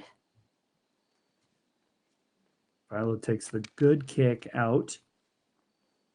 If you look, we're trying to find his disc. Where is it? Nah, we won't see it quite. But anyways, you look back, and kind of where our camera is located is pretty much in the landing zone. In fact, a lot of times when I would see cameramen standing out there, I'm like, all right, well, hit the camera, and use it as a good marker of a good distance. I mean, don't hit the camera, but maybe scoot up next to their feet of the cameraman. Don't want to put these guys in danger. They're working hard for us.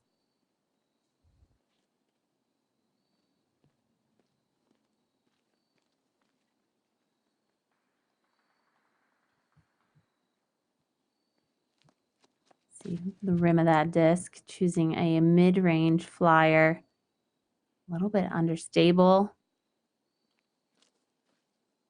When you see it drifting off to the right, all you can hope for is just a little bit of a kiss back to the middle of the fairway. He still hangs on the edge on the right-hand side.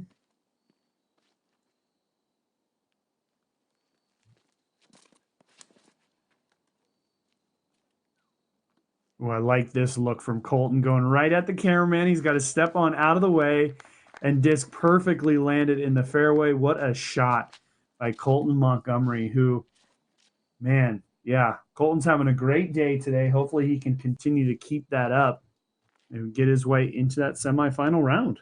That is the best feeling. You have this gauntlet, you have this tight fairway that you have to hit, and when you just nail it with that much power, it's such a great feeling, such a huge confidence builder. That's all 4 players there. We're going to take a break. We'll catch up with you in a minute. When you order from Dynamic Discs, we do our best from start to finish. First, we receive your order from the website and print out the packing slip detailing the specific items you selected. Then, your order is pulled directly from the shelves, packed in a cardboard box to prevent bending during transit, and quickly on its way to you with free shipping. For every purchase online with Dynamic Discs, you'll receive rewards points so you can save on your next order. We'll work with you to make sure you get the exact disc you're looking for. For anything from Dynamic Discs, Latitude 64, or Westside Discs, head to dynamicdiscs.com.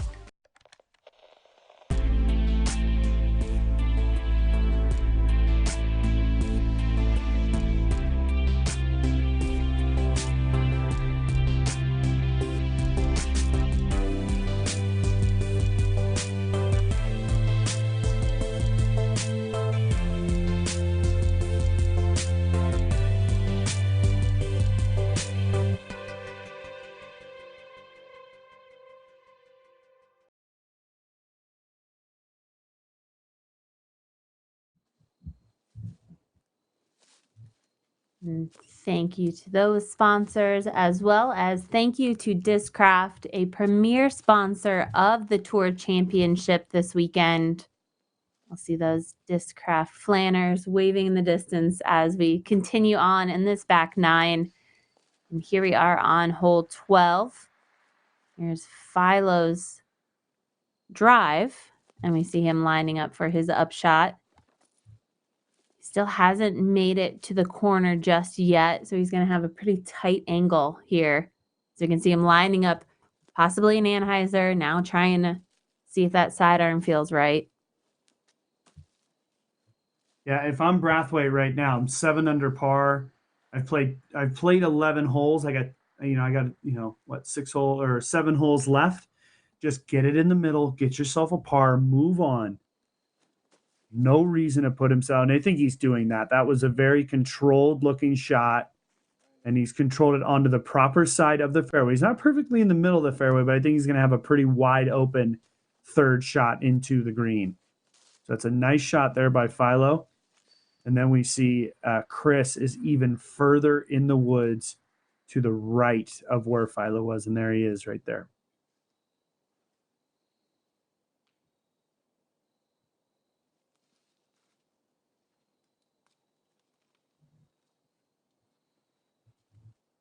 And it is just so tight and technical when you're off the fairway. Fortunately, there are those opportunities that you can still make something happen. It's not really one of those courses where you just have to immediately pitch out. There's still enough smaller tree branches that you can really fight through if you're going to continue on fighting through the trees. But he did end up with a bad kick here on the right-hand side. And Big Germ has picked up yet another birdie. He's now moved to 4 under par. That's 5 birdies in a row for Big Germ.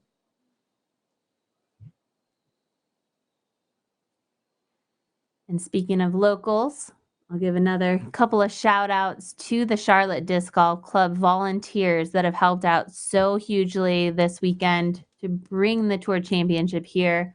Shout out to Blake Houston, Bob Scott, Brad Ramsey, Brent Harrelson, and Brian Hidella.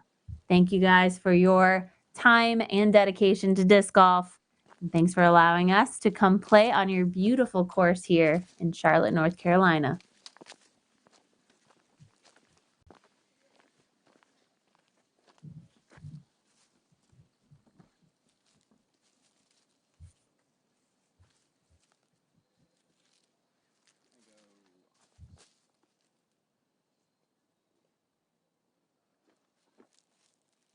Now we see Brian trying to line up. He's actually threw a pretty good shot. He's just he's on the tough side of the fairway for being a left-handed player. Although it looks like he's going to take the sidearm route here.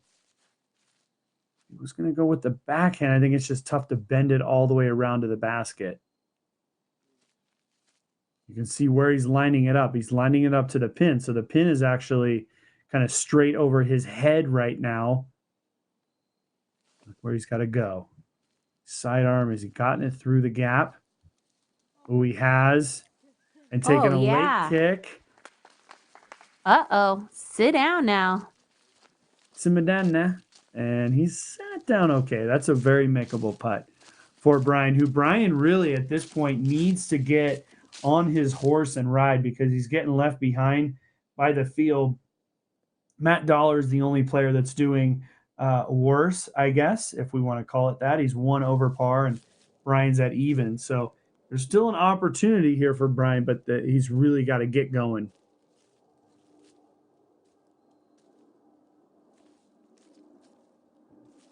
Point is Chris Chickenson, just an absolute expert at getting out of the woods and making his way up the fairway. Versus this is Chris Dickerson. And he's done it yet again. This guy is absolutely incredible. He throws a bad tee shot off in the woods. He pitches out, and now he's within 15 feet to save his par. I mean, Chickenson's only got 1 bogey for the entire day at this point. And he's made many of those saves. So good on Chris for understanding how to play these courses.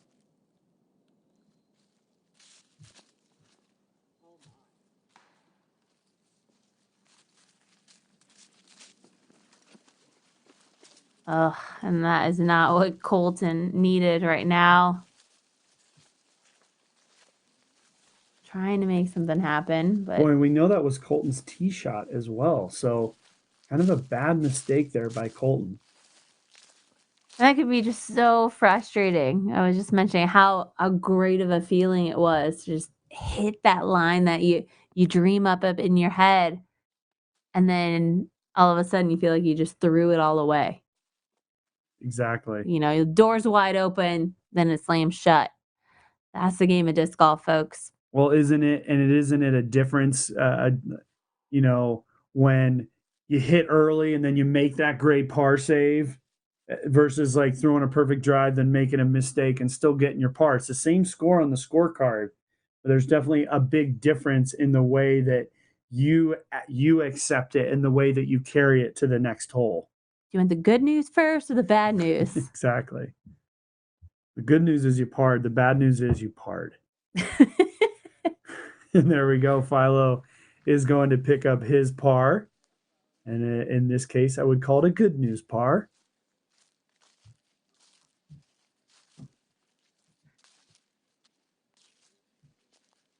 And now we just see Colton working his way up there to his position. Colton's now going to be left to just do a big jump putt or kind of a half throw at it.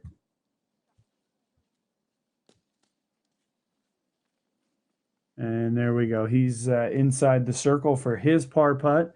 So as we look at this group, the only person that's going to have a look at birdie is Brian Earhart, who needs it dearly. Brian needs to, I would say, by looking at what we've got on the board, 3 under right now is the, well, actually, Zach Melton just birdied Val. So it's going to be 4 under is the cut line.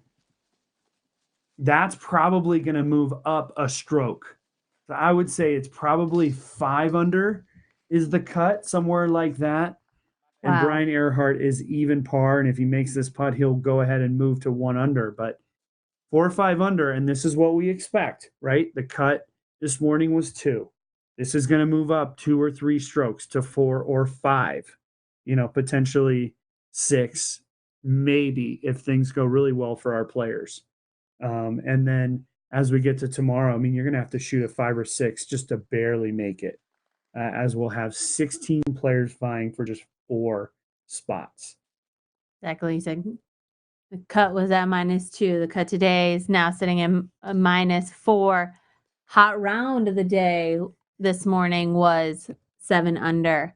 Philo and Drew Gibson and Michael Johansson are all in the hunt to shoot well over that. Drew is only on hole 10 right now, and he's sitting at 6 under. See Philo playing really well, 7 under. He's through 12. So plenty of holes left and plenty of birdie opportunities as well.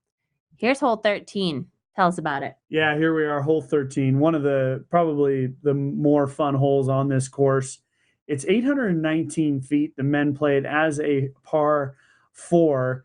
It's a huge drive off the tee. Then you got to come all the way down and through this corner. That was the ladies' basket we just passed. And here we are on the men's basket, back just a little bit deeper in the woods. Not much, but it does make it just that much more difficult right here. So, again, it's all about putting yourself in position off the tee. We saw the players play it this morning.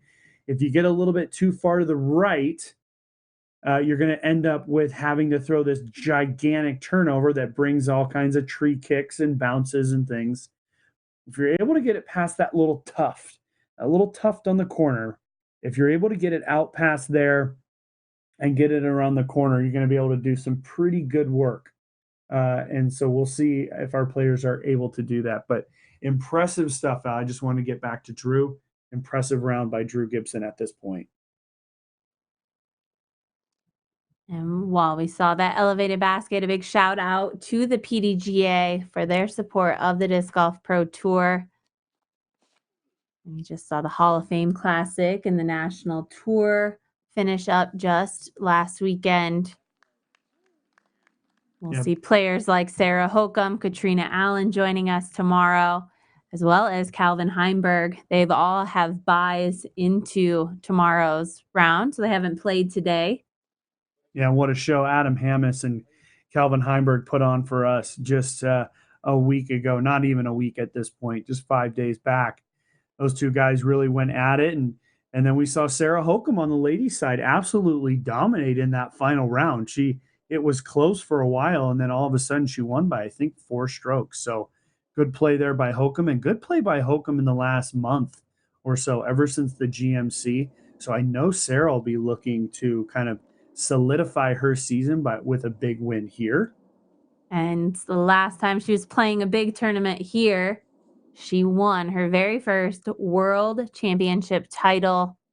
So she's got good vibes coming onto this course, I'm sure. And she really favors, I would say, wooded courses. She's not the farthest thrower, but she's definitely a technical player. Boy, Colton, if he can get through.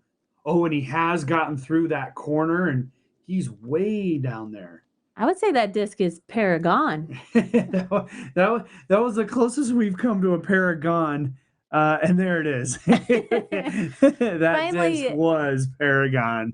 Give us some space. Allow these players to kind of unleash a little bit and show the distance that they have. Yeah, this true. is one of the few opportunities that players get to unleash on this course. Yeah, Colton really had to ride that right edge, that right-hand side, and then we'll see Colton's disc, or Chris's disc come in there in a perfect landing zone. I think we're going to swing on over. Take it away, Terry Miller. And welcome back.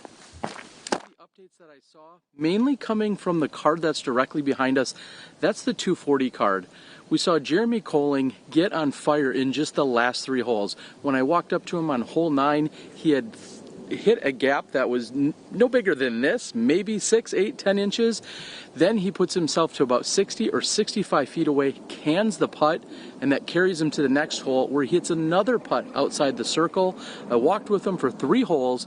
He was just below the cut line when I got to him. I leave 3 holes later, he's got 3 consecutive birdies, and he's just inside that cut line.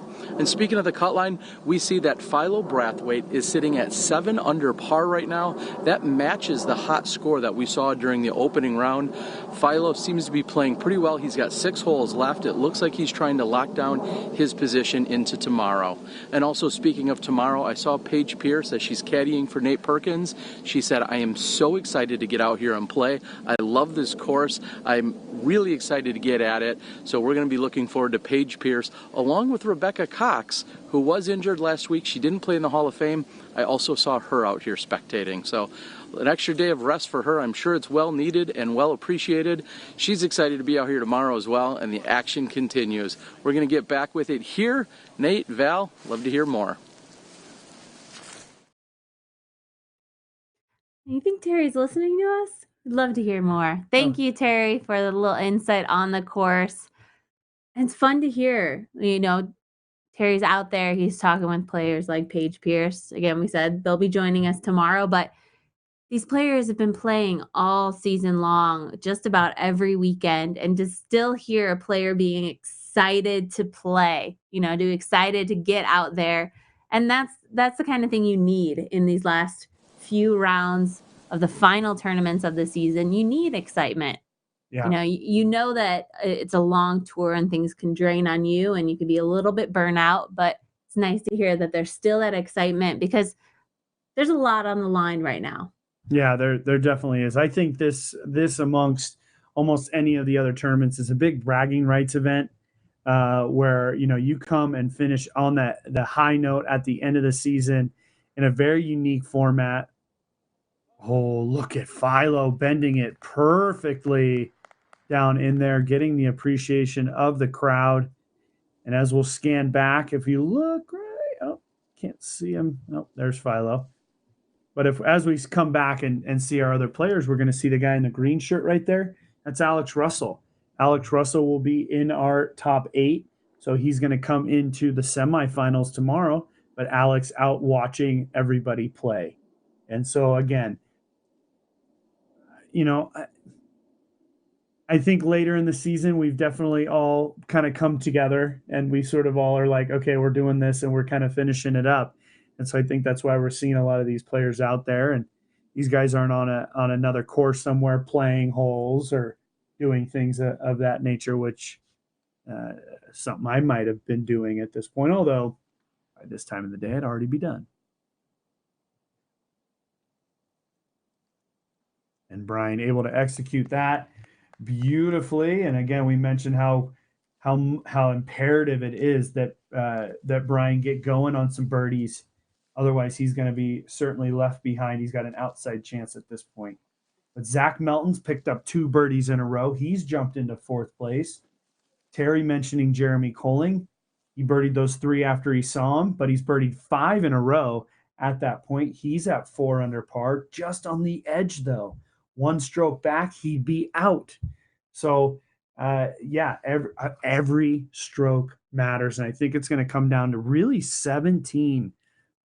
18's a fairly gettable hole, not much chance for any OBs or major numbers, but 17 is one of those holes. Whoa, that's a toughie, and that's right there on 17.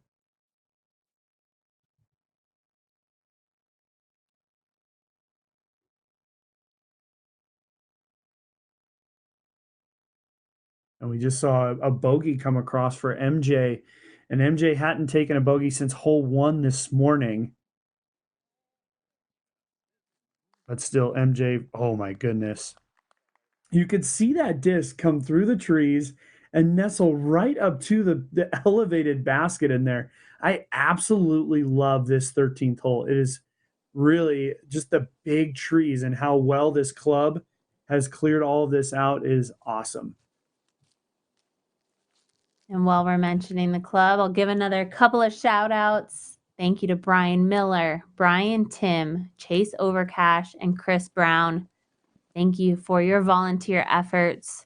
The course is looking absolutely beautiful.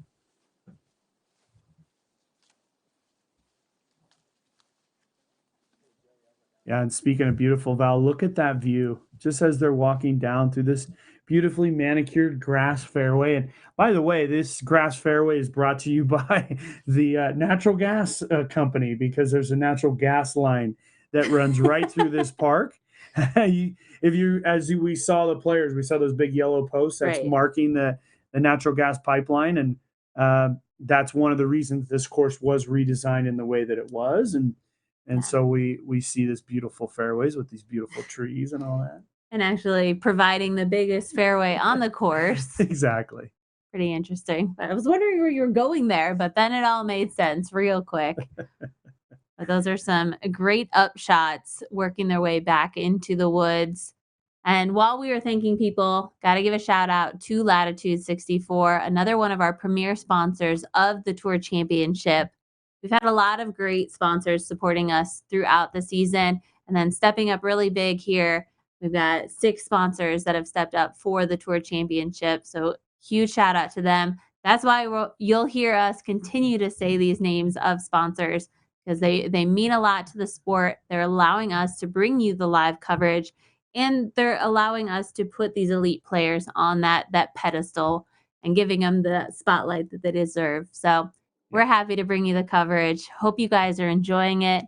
Hope you're sharing the coverage with your friends and family. And we have 2 more days full of disc golf. So continue to share the coverage with them. Brian giving it an effort there. It was a good run. It really, it was a good run, just didn't get enough elevation. He wanted that to go in. And boy, Val, you mentioned it a little bit ago. Look at the long shadows starting. What an absolute beautiful day here in Charlotte, North Carolina. It's if you were to open up the dictionary and you looked at fall day in the South, this is what you would take a picture of. It's been absolutely perfect. And it's been a lot of fun to watch these players not have to worry about the conditions. They're just coming out and just playing and executing and enjoying themselves seemingly. I will say, looking at the weather forecast, there's some rain potential for tomorrow, but Sunday's looking pretty clear. We'll just hope that Mother Nature can keep us clear and keep us clean. But Brathwaite able to pack in another birdie into this round. He's playing incredible.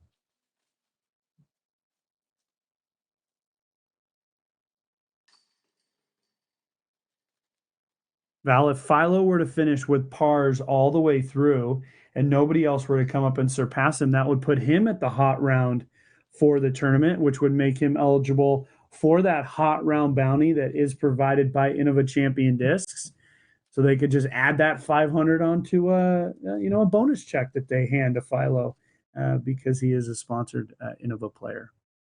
Well, let's take a look at number 14, par 3, 419 feet. It's a dogleg left, not too severe, very gettable hole. You can see the fairway's pretty clear. There's just one main tree to miss there, and then you just bring it around. You got to pass that basket and then come on into this corner. I like this hole. I think it's very gettable. And in fact, we saw, who did we see? We saw somebody throw a sidearm this morning. I can't remember exactly who it was, but it was just an absolute, it was Eric Oakley. Threw a sidearm on a backhand hyzer hole and parked it. So I wouldn't suggest that, but I think a nice backhand hyzer is the way to go. And you mentioned that was a shot that you might expect out of a player like Jeremy Colling. Bam, look at that. Another birdie. He is still not up to hole 14, but we'll see if he's able to string up another birdie on that. But so far in the last 6 holes, Colling's able to string up 6 birdies. Yeah, this is an impressive run by Big Germ. And I would say another birdie, he's really going to solidify himself as being in that top 8 here for this quarterfinal round. This is really great to see. We see Vanessa Van Dyken on the bag of fellow Discraft teammate Reid. Nice to see some support out there. And Discraft, of course, one of the premier sponsors of the Tour Championship as well.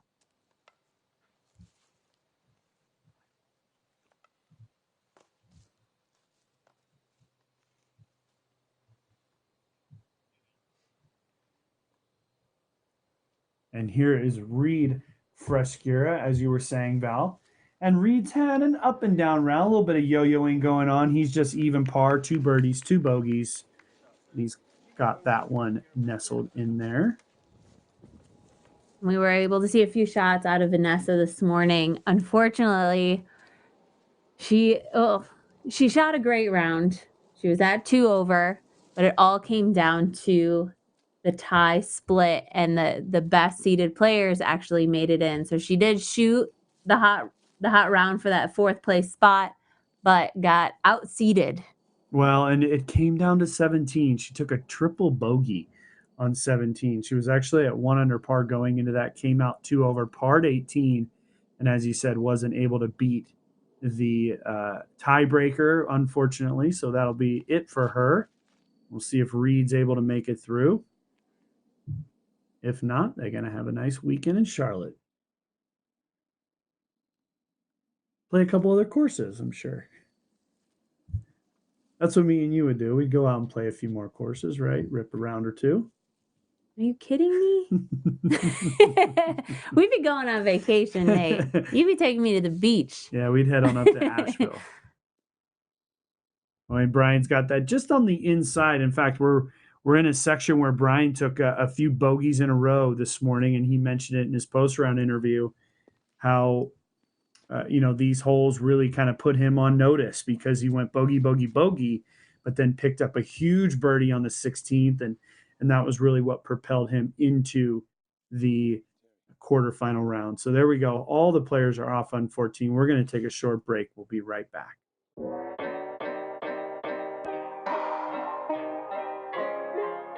The Raptor was created for a specific shot, a specific distance, and especially comfort. A lot of thought went into the design of the Raptor. We wanted to make a disc comparable to the Zone that just went a little bit further with that consistency. And with the Raptor, I really feel like we accomplished that.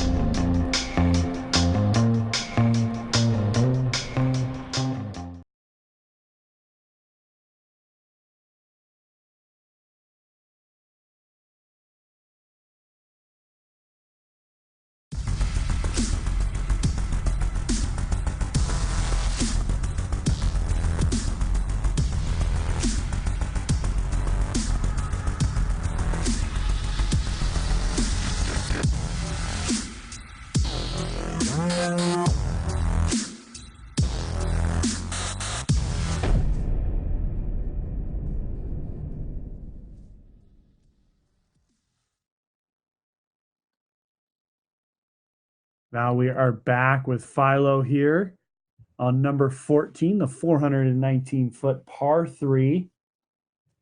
We're just about 2/3 the way through completely of our quarterfinal round here, and all the names are starting to really stack up.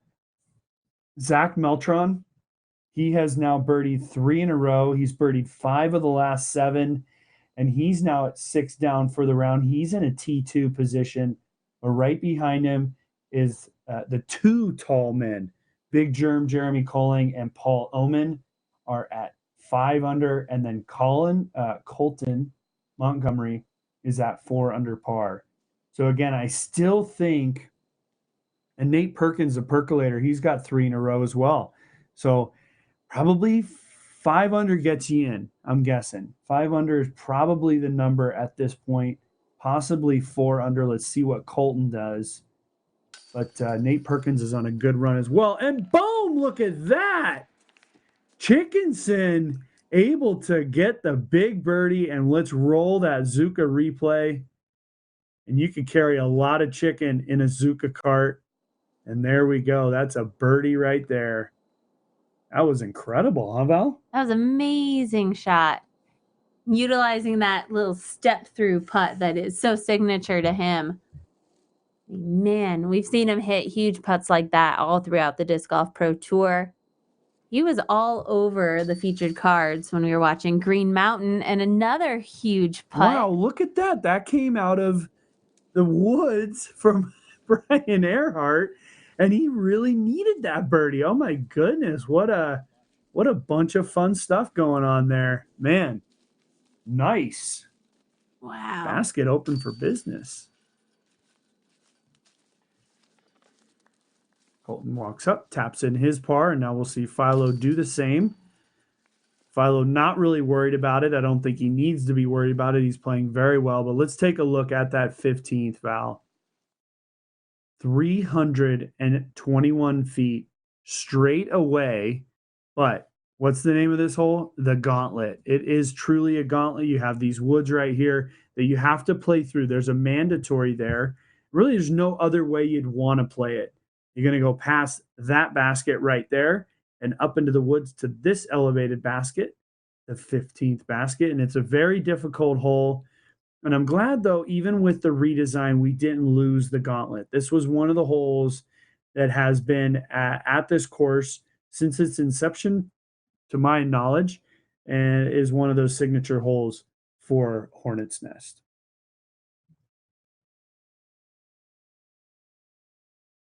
And the basket for FPO is still in the ground. Is it?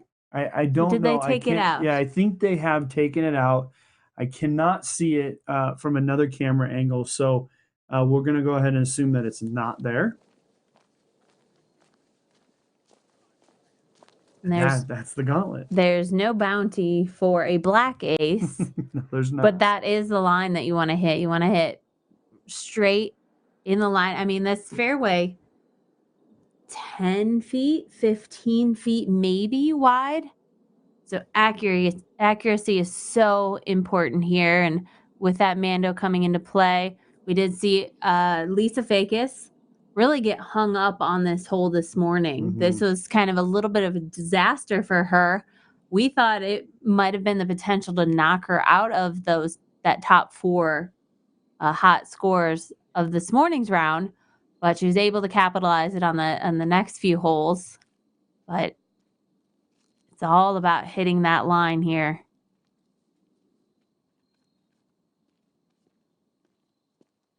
Man, I'm just looking at you, Disc. The course is just littered with birdies. I mean, the top 4 guys, if you just look at the first break where there's an ad, I mean, there's only 2 bogeys. Drew Gibson on hole 1 and MJ on 14. Other than that, it's all blue. I mean, that's just incredible. Oh, and you see the immediate fist pump. Did you see that? That was awesome. And he's got it up there, hits a late tree, kicks him back a little bit, but he's going to have a birdie opportunity. The fist pump, immediate. He knew it. I mean, the most difficult part of the hole is within the first 2 seconds of its flight. As long as you hit that line, heck yeah, I'd be fist pumping. I don't know if I would have the awareness to fist pump immediately. I mean, that was like 2 seconds out of his hand and bam, he's fist pumping. Oh yeah, you're a fist pumper. You'd be fist pumping like you're in a rave. From the Jersey Shore. Sure. And here we got Brian Earhart, who's picked up 2 birdies in the last 3 holes. And Brian's still a ways back of the cut line. As I said, I predict the cut line to probably be 4 under at worst, probably 5 under, depending on what Colton does. So Brian really has to kind of start running here. And Brian had a back-to-back stretch back on 3 and 4 where he went bogey, double bogey.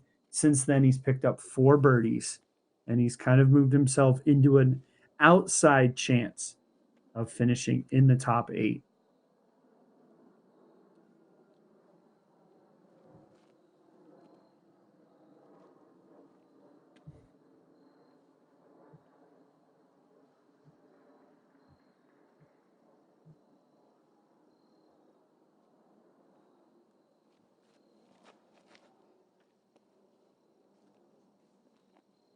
Philo snuck it through on that left side, took a big hard skip.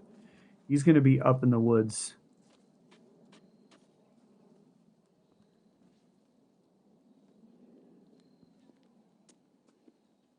Colton's name is right on the bubble. He's at 4 under par with Nate Perkins right behind him.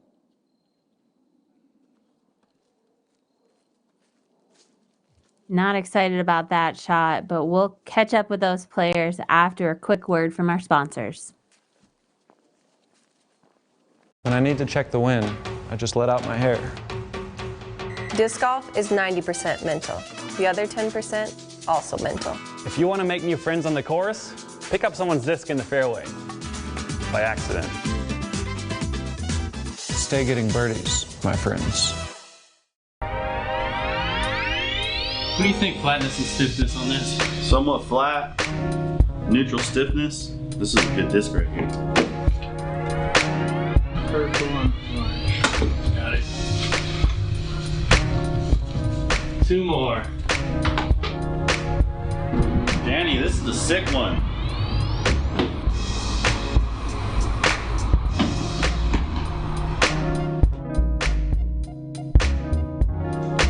Dude, I gotta get through all these today. Cheers to a good day, gentlemen. Cheers. Ooh, Yeah, that's good. It's a hard day. That's great.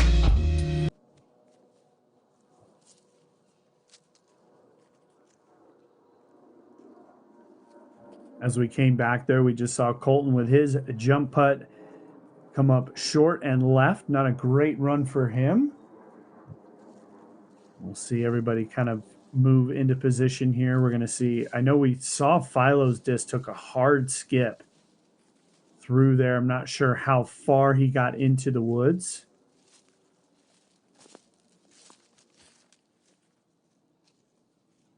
We see Brian.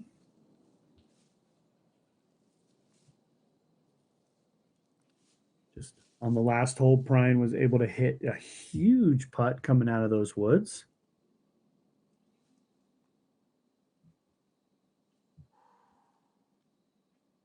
While we have a second, I'd like to thank Westside Disc for being a premier sponsor of the Tour Championship, as well as giving another shout out to our Charlotte Disc Golf Club volunteers.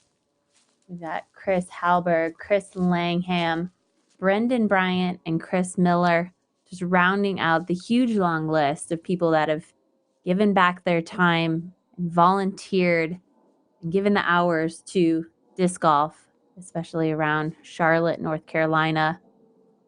It takes a lot of manpower to make a course as beautifully manicured as this. So thank you to these guys for your effort, as well as all of the volunteers who have helped the Disc Golf Pro Tour run throughout the season. We come into these hometowns, and it requires a lot of those locals to step up. So we're very thankful that you do.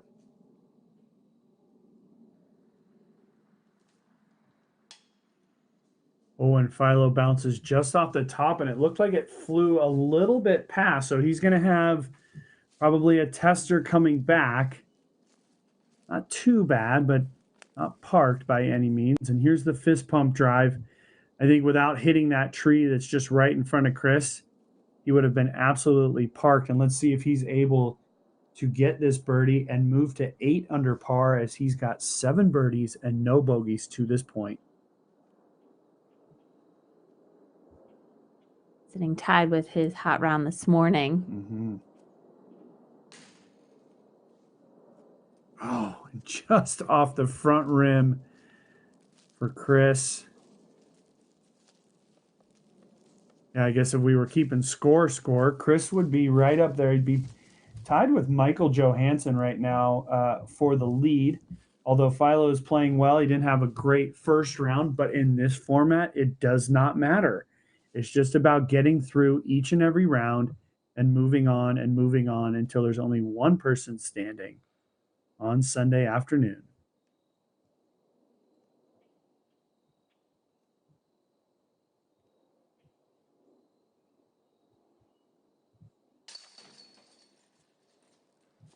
Good putt there from Philo. That's for his par. So he'll maintain at that -8.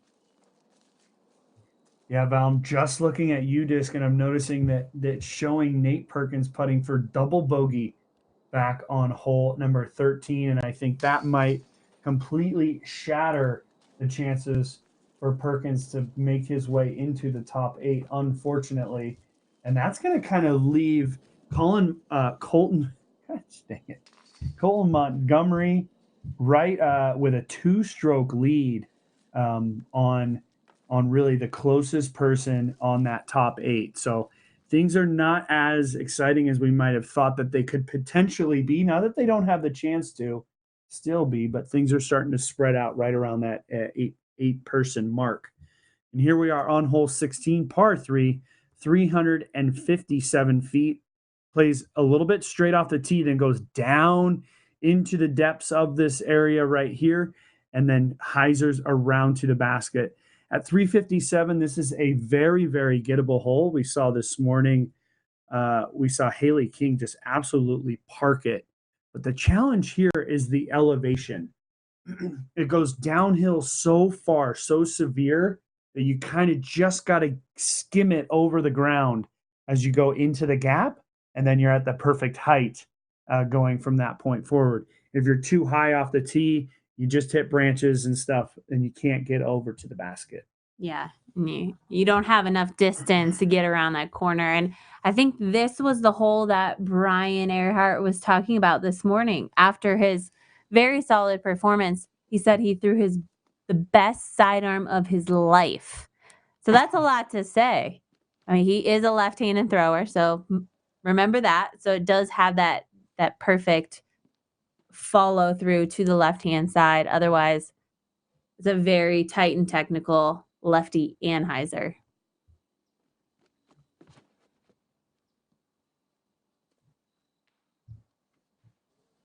Chris had that just on the inside, and he got caught up and looked like he kicked just onto the right side of the fairway.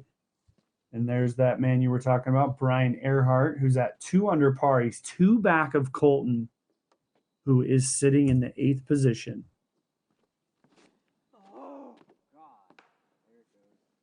Oh, and he dead squared that tree. He's still going to be at the top of the hill, and he's going to have a ton to go here.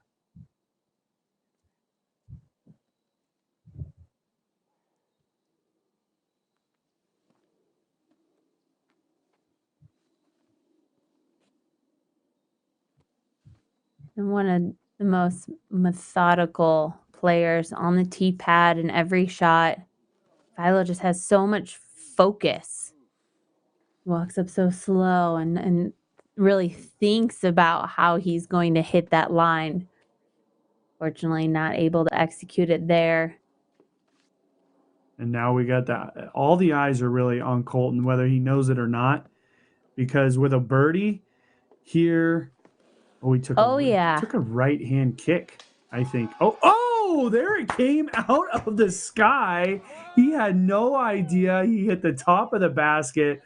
I don't know if we can even get a Zuka replay on that. I don't even know if it's possible, but we'll see. That was an inch away from hitting that same tree that Philo hit. Yeah. But I guess that's the kind of shot you need to hit the basket. I thought he had hit it. And we're going to bring in the Roll the Zuka replay. Look at that. Now, right here, I thought he hit that tree. And it looked like he even thought it did too. Until he turned around. And then, bang, right off the top. Oh, dang. Wow. Let's take a break. We'll take a break and we'll be right back.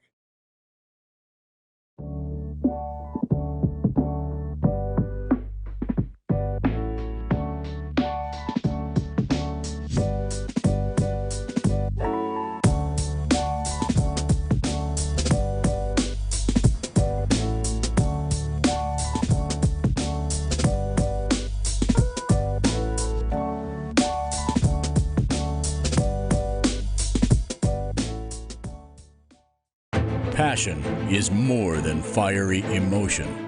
It feeds the spark to start your day. It fuels your obsessions. It inspires your dreams. Passion challenges your fears, and it repeatedly bathes you in sweat until you are transformed into a new, better you.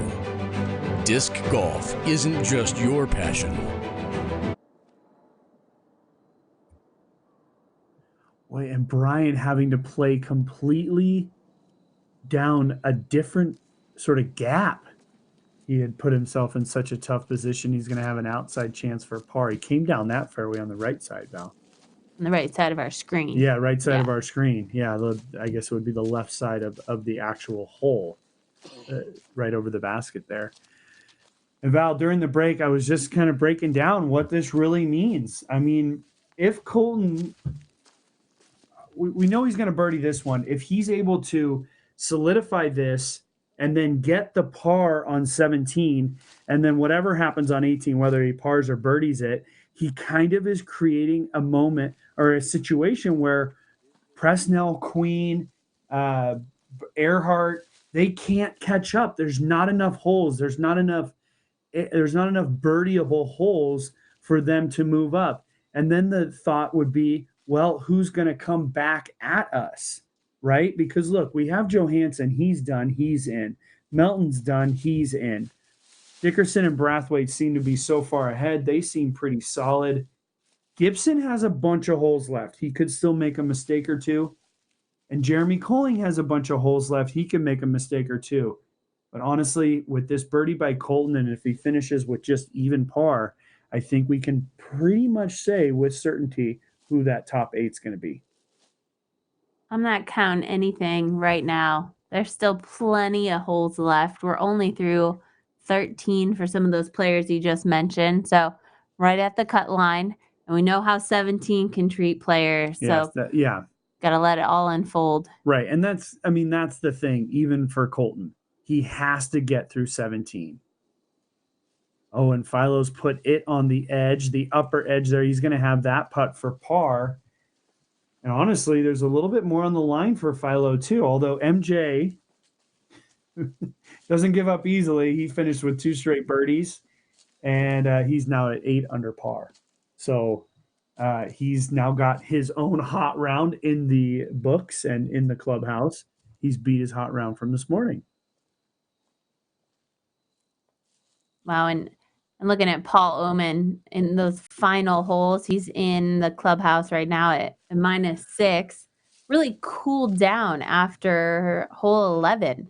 Went 5 straight birdies. He did get a birdie on hole 17, which I think that's huge. That is huge. That's a very difficult birdie. That hole is very technical. Finishes out with a par on 18. But he was off to he was streaking through the middle of the course, but Yeah. he's at -6. He's sitting in a really great position. Still a lot of players left in the field, still on the course, so we'll see how it all plays out.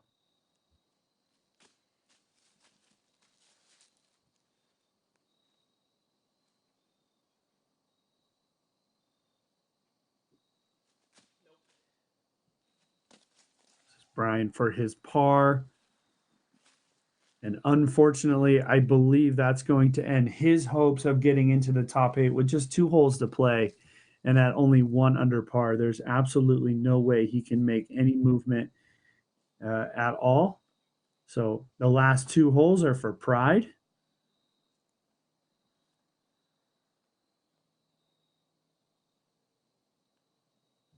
And here's Philo to stay at 8 under par and keep his hopes alive of having that hot round, which could potentially bring in a $500 bounty at the end of this tournament, depending on how the rest of the weekend goes. Cash money. Count it. That was a good par save from Philo.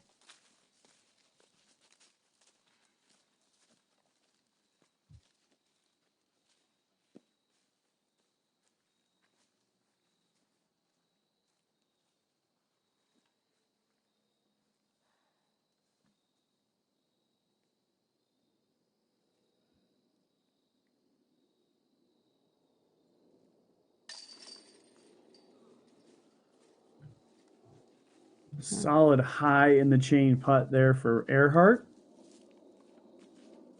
That's adding another stroke in the positive on his scorecard. Sitting in tied for 10th. And there's the birdie that could almost seal it for almost everybody just behind him. But with that being said, Jeremy Colling has just taken a bogey on the 14th hole. Double bogey. Oh boy, yeah. So he's taken a double bogey. He's moved back to 3. Well, let's take a look at this very challenging 17th. The big challenge off 17 is getting yourself all the way through to the corner. You got to get all the way to this point, and then you come up the hill over the moguls and to the elevated rock top basket here. And there it is. And, you know, really, Val, you might look at that on camera and you might look at the numbers. 545, not bad, right? It's not that far, but look at it. Look at that corner. The corner is so far down there. The corner is over 400 feet away with a forest between you and that corner. And if you get caught up short, you try to make too many adjustments, all of a sudden you're a little bit behind the 8 ball. So par 4, I think right now all eyes are on Colton. And now all eyes are going to be on Jeremy Colling. That's something he likes because Jeremy is a showman, but he's just taken a double bogey, and that brings people back into the fold. People like Nathan Queen, people like Andrew Presnell. So we'll see. Jeremy, gotta stick with it, man. Right. We do see some final scores out of a few of those players. The group that we're currently watching, they are on hole 16, but flashing back, this is Drew Gibson and his group. They're on to hole 14 right now. 13. I think that's 13. So plenty of holes still to play for this group. But when we were excited and talking about the birdies on hole 17, just looking at that whole preview, it takes a lot to get so far down that fairway to even give yourself a look at the basket for that second shot. So the drive on this one is the only way that you can get far enough to get that birdie. Yeah, and Colton just beat the corner, Val. He actually went past that corner, got all the way through, took a huge power skip. So he's out of position for the birdie, but he's gotten way down there. He's not caught up short and should be able to get up and in the next 3 shots for his par. Here's Chris. Chris is in tied for third, and always executed that perfect. I mean, that is perfect. That is absolutely perfect. He's lined up right in the middle of the fairway.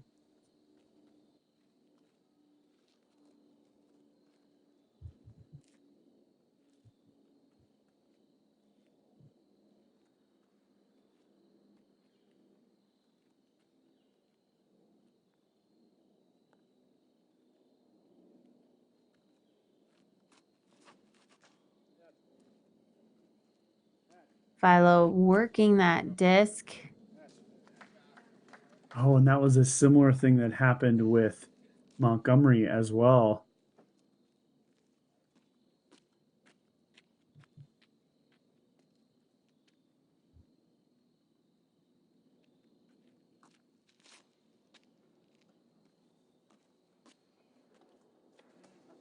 Oh, and Brian hitting just that last big tree.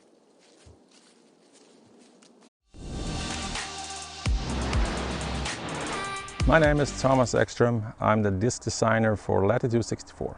This is the Keystone. I wanted to design a disc that had minimum fade when putting. I wanted it to be slightly understable for those nose up approach shots. I'm super proud of the Keystone. It went straight into my own bag, and you should try it as well.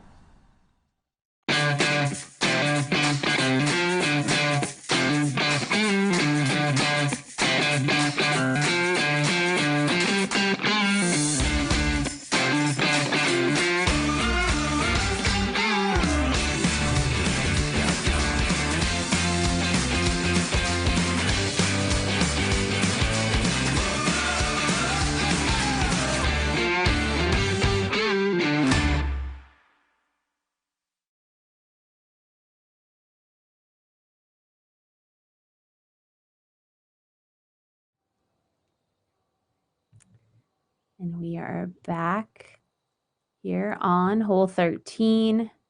And a big thank you to Latitude 64 for their premier sponsorship of the Tour Championship. Fun to see Thomas Ekström in his own commercial promoting his own product of Latitude 64. That was Drew for birdie, and he went just off the top. Drew's still sitting strong. He's at 6 under par. He had bogeyed hole number 1 and reeled off 7 out of 8 birdies, and he's now going to have parred the last 3 holes, assuming he can get this into the basket. Unfortunately, Reid is going to be too far back. Joel Freeman is too far back, and Austin Hannum is too far back as well. You can see Joel just tapping that one in. We're actually going to send the cameraman at some point to go try to grab the Jeremy Coling group so that we can try to pick up and see how Jeremy's doing, as Jeremy is the cut line right now. Jeremy is sitting, and wow, look at this. Andrew Presnell, Val, has just birdied, putting him tied with Big Germ, but because of the tiebreaker, Presnell would get the spot right now. So, Whoa. Yeah, it's all happening very quickly. Now Big Germ has birdied right along Presnell. They're actually playing the gauntlet hole right now, so that's back-to-back, or those are double birdies on those holes. That's incredible. And now Germ will bump back in. So as Kevin Jones said, you get your U-Disc app out, and we'll do the job of getting the cameraman in the position to try to catch everything. Yeah, and it is exciting. I mean, U-Disc, a huge shout out to them, because we wouldn't able to provide you with these stats from all of the groups that are out there. We have the ability to see a few groups at a time, but U-Disc allows us to see the entire field all at once, and to get those up-to-date scorings just like that, it's pretty incredible. And especially a tournament like this bracket format where players are shifting position every single hole and every stroke matters. So it's really, really fun to see. And again, only the top 8 advance here, and there's Jeremy Coling sitting in that 8th spot. Yeah, Big Germ. He's again, it could come down to a birdie here and there. and that could mean absolutely everything. And I mean, at this point, he's only got 3 holes left. You know, he's got 16, 17, and 18, so he's got to finish strong. And again, we're working on getting some cameras over there. And we've already done the whole preview of 14 here. This is that nice hyzer hole. And you could see he just left it on the inside there for Hannum.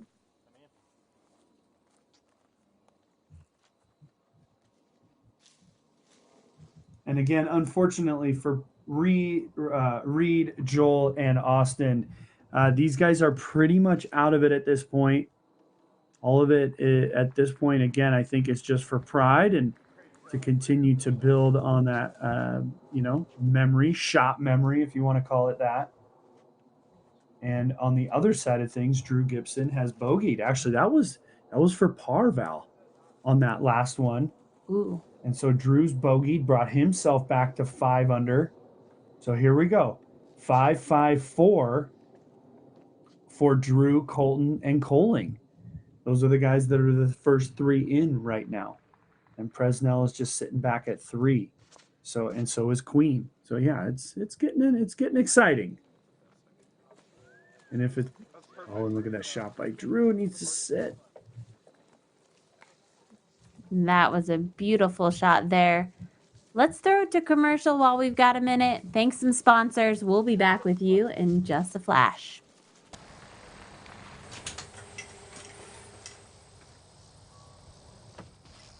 Do you want me to throw this in the trunk for you? Oh, I keep my Ranger bag up front. I use the extra storage up top for my tacos.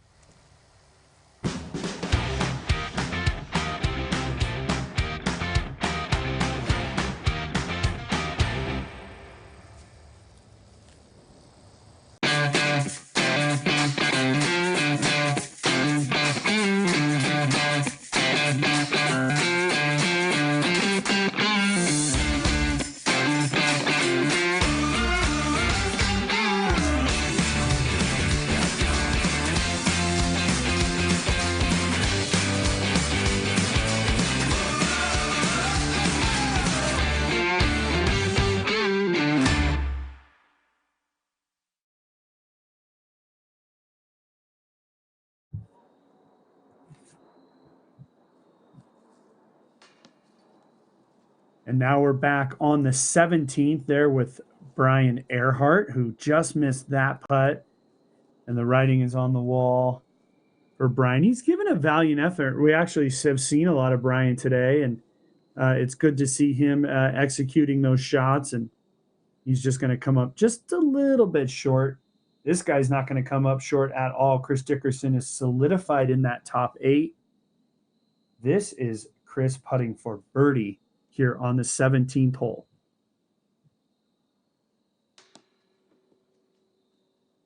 Oh no, and he's going to take a big roll backwards. But it kind of rolled into a decent position, but I think he's going to have an open look between those 2 trees now. And now this is Chris Dickerson putting for par. And still with that little bit of elevation, it's a tricky putt. Yeah, it really is. Oh, and then he's put it on the top. So he had one. Oh, and look at a roll yet again for Chris. So now he's going to have this putt for bogey. And man, the curse of the commentator. This is going to, at this point, if he makes that putt, it'll take him to 6 under. Still safe, no problems. And now a putt and a roll away on the other side of things. It's crazy. I mean, to have it when it rains, it pours. And we haven't seen anybody with that many issues on these elevated baskets. And there's been quite a few on this course and a lot of the courses that we play for the Disc Golf Pro Tour. But you just hate to see that, having to go back and forth and back and forth. Yeah, so Chris able to get his bogey. Now the more important putt is going to be, well, let's see what Philo and Colton are doing. Yep, so it's going to be Colton here, and this is Colton's putt for par to stay at 5 under par, and he's tapped that in. There we go. So no problem for Colton. And now we see Coling. We've just gone over to the Jeremy Coling group, and we saw a big outside the circle putt. We heard Terry Val tell us earlier that Jeremy had been hitting some big putts, and look at Coling. He looks frustrated. And that putt right there, Val, as we came directly onto him, was for par. So now Jeremy's putting for bogey. Presnell, we don't know where Presnell is at this point. But folks, our cameramen have made it over to this group. That's Nate Perkins, the percolator, grabbing another birdie. That's going to move him to 3 under. So now Perkins is a part of this chase. Unfortunately, with UDisc, we don't know what this is for Andrew. We'll wait to see the scores come up. We just heard in our ear that this is for birdie for Andrew. This would be huge. It was huge. That is going to pop him up over Jeremy Coling. And if you're on UDisc, you see that gray bar marking the line. Jeremy Coling and Andrew just and not only is this fighting for that position, and that's a missed putt there from Nathan Queen. He had an opportunity as well. That's going to bop him back to 4. But this is going to be a 2-stroke swing for Presnell. And Perkins just grabbed the birdie there too. So this is Big Germ for bogey.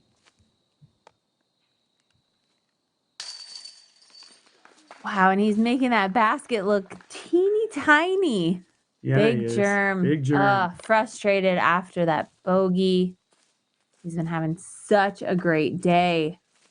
Up until the last major yo-yo in the last 3 holes. He went double bogey, birdie, bogey. Exactly. 2 holes for him to play.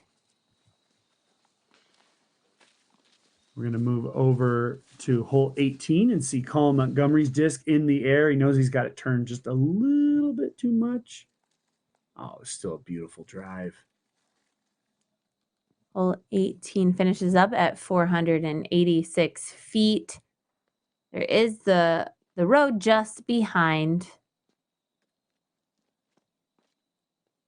And thank you to Discraft, a premier sponsor of the Tour Championship this weekend. This is on hole number 18 here. This is Chris Dickerson. And all Colton has to do is par this hole. So Colton's doing what he needs to do to make it work. And look at that drive by Dickerson. What a beauty. Absolutely parks the thing. And Val, this is a downhill 486-foot hole. And he just absolutely parked it. So 486 feet. That's nothing to shake your finger at. Ryan's got it on the right side there. We know Brathwaite's in the middle of the fairway. And Brathwaite actually picked up his birdie there on 17. And that moves him to 9 under. So he has the hot round in hand at 9 under par. Again, we've mentioned it a couple of times. Oh, and there's no. Oh, just kind of just exploding inside, wishing he could throw that shot again.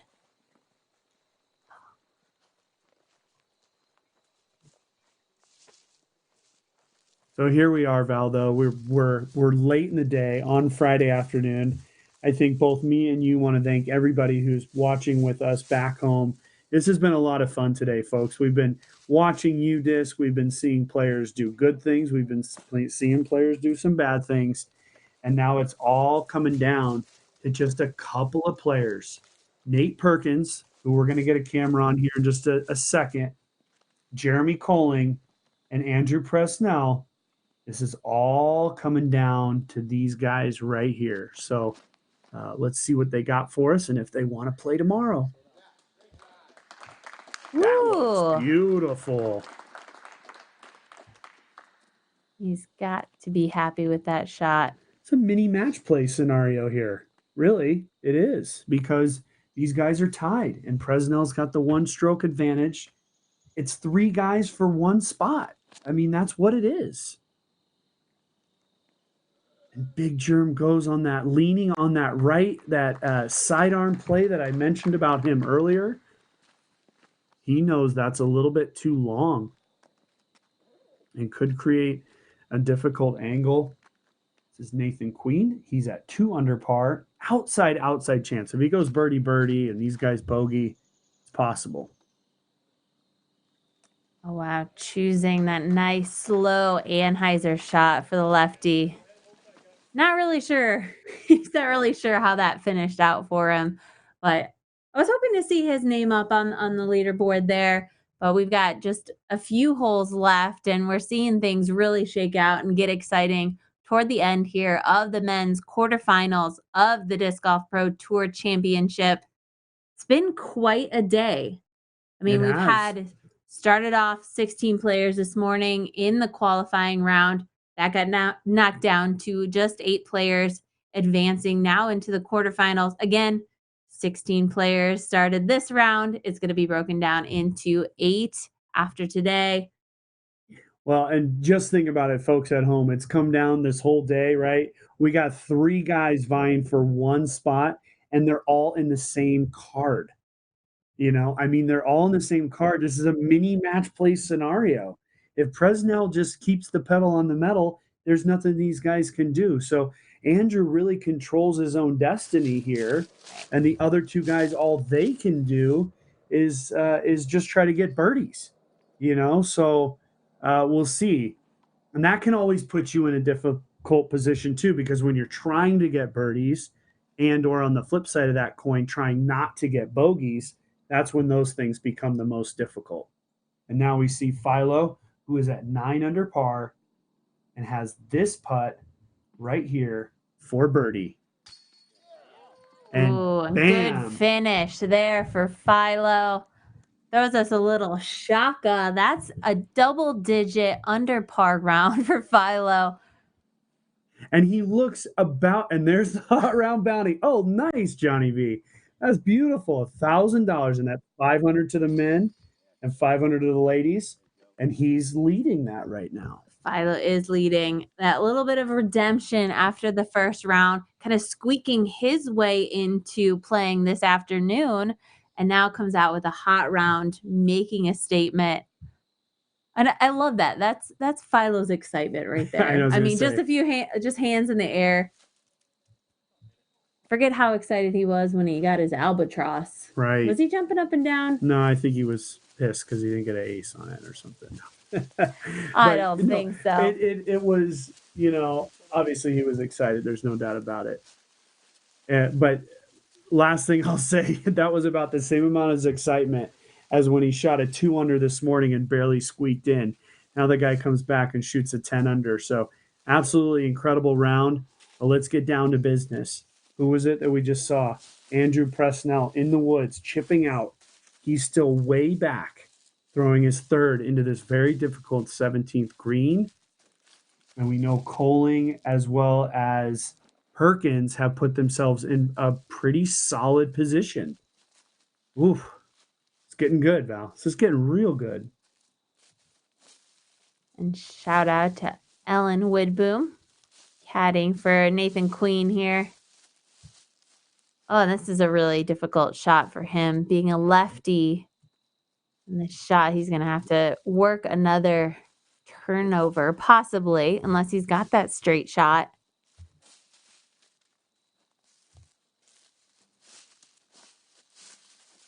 Either way, he's going to be fighting the hyzer of that disc. Going for the straight shot.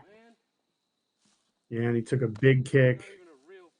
Hands thrown up. He went way off to the right. Let's see, he's frustrated.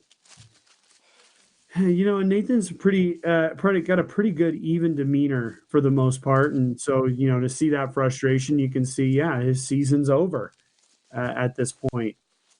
A guy whose season's not for sure over is this guy right here, and he needs to execute.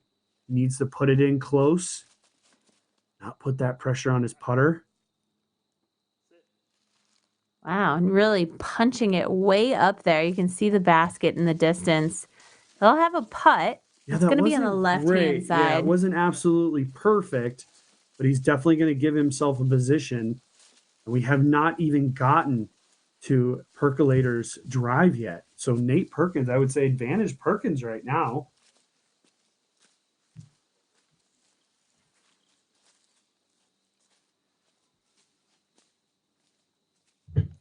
This is a tough shot for Presnell. Wow. Look at all those trees. Right now, he's just trying to find the path of least resistance. How can he get as close as he can to the basket?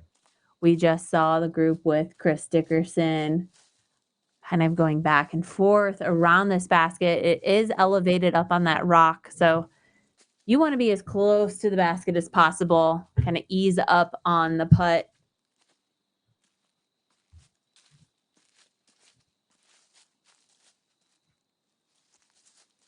Yeah, I think Val, what you're getting at is that, you know, you don't want in this position, you really don't want to be left with, you know, some super tough putt because it just ratchets up that pressure. But at this point, this is such a difficult angle for Presnell.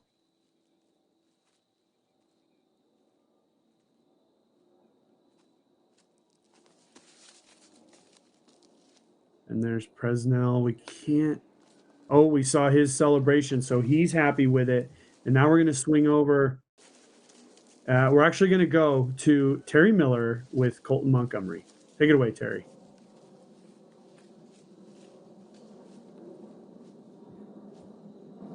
Hello, everyone, and welcome back. I am joined by Colton Montgomery, and I'm going to get your name right. Nate and Val, or should I say, Nate's been struggling with it today, but it doesn't matter. You weren't struggling on the course.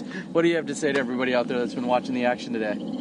First of all, thank you all for the amazing support. I really appreciate it. I had my phone on me all around, kind of keeping up with scores, so I definitely got some love back home, so thank you guys all back in Colorado, and yeah. Well, so right after the basket hit on 16, did you say you got a text from your mom? I did. My mom texted me. She's like, wow, you just hit the basket. Congratulations. It was almost an ace. And I was like, you know, it's always nice to have the mom back home supporting you and dad also. So I can't say it enough, and I don't want to get too caught up in it, but one of my favorite parts of our job and of live broadcasting is having the families, the friends, everybody tune in and watching what you're doing out here live. Absolutely. It's one of my favorite parts of what we're doing out here. Now, you had really only one bad hole out there, and it was kind of early in the round to get things started, but then from there, really smooth sailing. What got your mental focus back on track? Going into today, I kind of just had no expectations.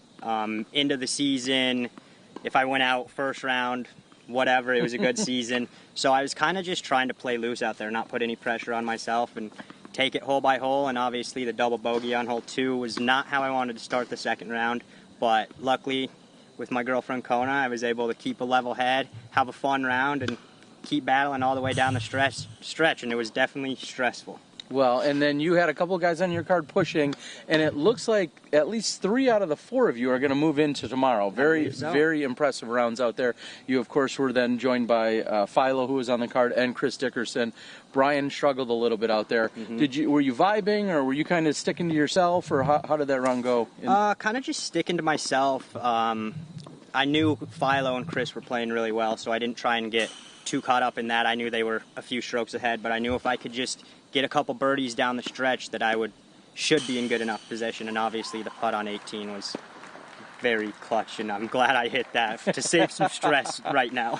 Well, and it's got to almost be a little less stressful knowing you don't have to have the hottest round. You just need to have a really good round or a solid round. And now tomorrow, what's your game plan? I'm going to come in tomorrow, and I'm going to say, if I lose, I lose, but I'm going to just do the same exact thing, stay loose, stay confident. I know how to throw the shots, just not overthink it and throw the shots. All right, well, this is Colton Montgomery, a very impressive day out here today. Sounds like he's playing with house money right now, and that's always the best position to be in. I love to hear it. We're going to continue to bring you a few more interviews as we wrap up. We're also going to see who's making that push for the cut line. I hear Big Germ, Nathan Queen, some of those guys. We're going to catch up with them in a little bit, and next I'll come up with Philo. All right, we'll be back in a moment.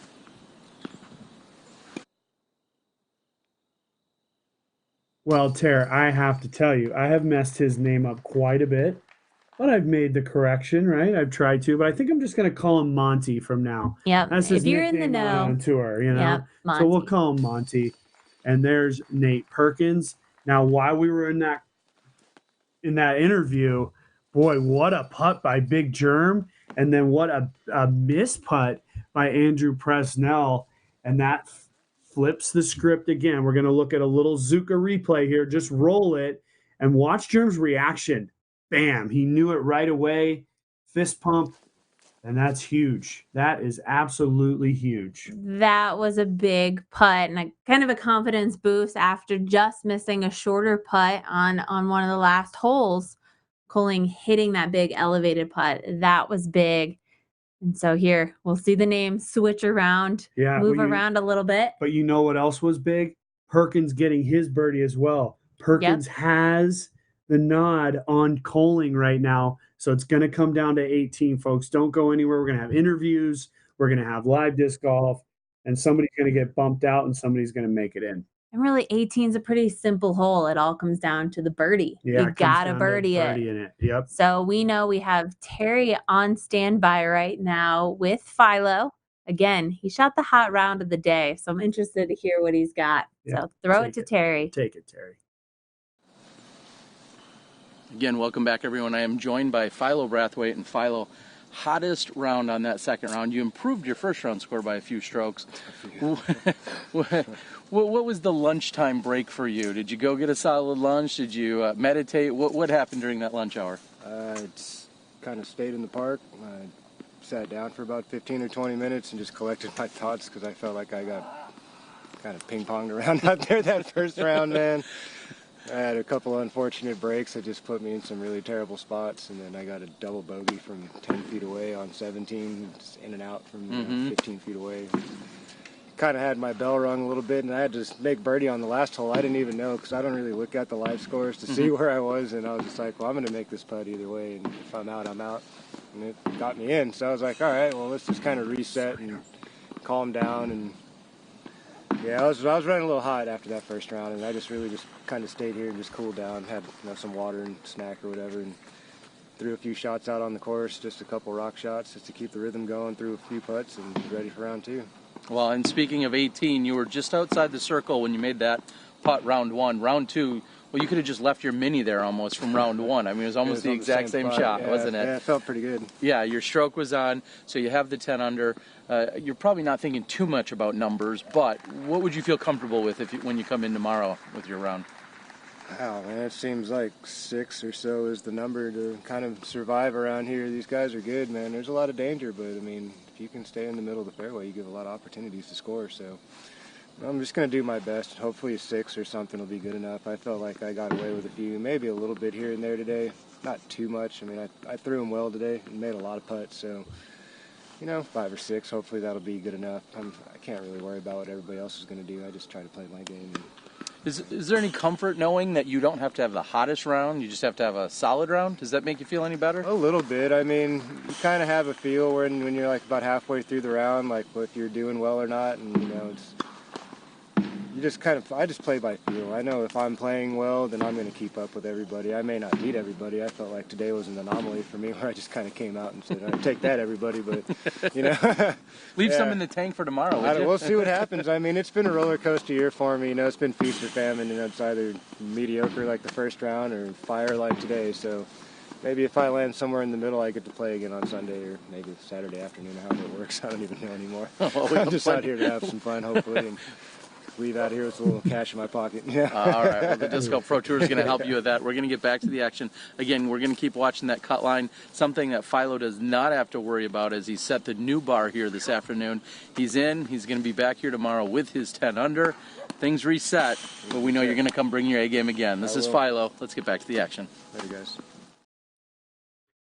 And that was fun to hear from Philo. 10 Yeah. under, but bogey free 10 Right. under, just pure round. And we were able to see the drives of this last card that's coming in. Yeah, Val, you can attest. What happened there? Give us the rundown. I was freaking out here in the booth as I'm just watching these guys throw. Nate Perkins just snap hooks his thing over. I don't know what he's so worried about. I mean, the idea here is at this point, Perkins has the nod. Coling would have to make this putt. Coling leans on the sidearm yet again, doesn't get anywhere near enough distance, even on a full flight. I have no idea why Big Germ didn't go with the backhand here, but if Germ makes this, he is in. Oh, and running it in. He thought he had a good line on that one. And unfortunately, I think that really does it. That does it for Germ. That's it for Germ. If Presnell can make this putt, he would actually overtake both Perkins and Coling, and he would get the tie break. So here it is. Andrew Presnell to be the last man in to the semifinals.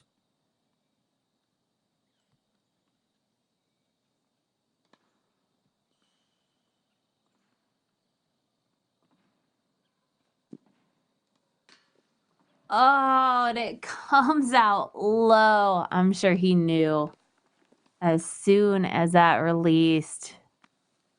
Oh, so close. But amazing to hear all the different scenarios that broke down with this just last hole. Yeah, it's crazy. We can actually see the disc that just to the right there. That's the disc of Nate Perkins. And assuming Nate Perkins is going to put that in, he will be the last man in to the semifinals. What an absolute battle by Nate Perkins. Val, in the last 9 holes, he has, if he pars here, he'll have 2 pars, a double bogey, and the rest birdies. But more importantly, he's gone 3 birdies out of the last 4 holes. So Nate Perkins stepping up big at the right moment. Yep, and just scooting his way barely in here. And there it is. Yep. He sits in the final spot going into tomorrow's semifinal round. Whew, that was, I'm sure, just up and down of emotions going through Nate's head. And that's the end of Big Germ's season. Right there, we'll see the end of Nathan Queen's season as well as Andrew Presnell. Good show, though, honestly. I always question Big Germ on this. Why did he go with the sidearm there? It didn't seem like he was going to get anywhere enough distance at all. So, there it is, Val. We still have 4 guys out on the course, and Drew Gibson has come up with a great round in a big position. Obviously, I had mentioned how I thought Drew might not play well because it's such a wooded course, but he's proved me wrong, and Drew's solid in there. The other guys in his group are not. Yeah. Oh, yeah. Drew is on the list right now. He still has a few holes left. Everybody else is in the clubhouse, and that will be our top 8. We've got Philo Brathwaite, MJ, Michael Johansson, Drew Gibson. Wherever he finishes up, I'm sure it's still going to be in that top 8. So I'm counting him in already. Chris Dickerson, Zach Melton, Colton, Monty, Montgomery, and Tall Paul Oman. And there we go with Nate Perkins finishing off the top 8. Yeah, a name that we really didn't talk much about was Tall Paul. Great job by Paul today coming through. He was definitely one of the lower seeds coming into the top 16 or the 16 guys that played this morning. So great job by Paul giving himself a chance. There. And it was, as I mentioned a little bit earlier, it was that middle part of Paul's round that really helped him string together a bunch of birdies. He ended up with only 1 bogey for the round today. So it was very consistent, steady golf, getting him to that -6 position. And here are the players here in Drew's group just tapping out here on hole 17. Yeah. Well, and the other thing, I mean, we didn't really react much. But let's take a look at hole 18 here, the hole that's going to finish it all here, 486 feet. It's a par 3. Now, I understand why Germ thought sidearm would be good because it finishes to the right, but he didn't have enough distance. That's the problem. He didn't have enough distance on that sidearm, even on a full flight. We saw just in the group before him, we saw Chris Dickerson throw just a beautiful flex backhand that he slid it right up to the basket and parked it. And so that's really what it calls for, a nice little backhand S curve. It's slightly downhill, 486, probably plays about 440, 435, maybe something like that.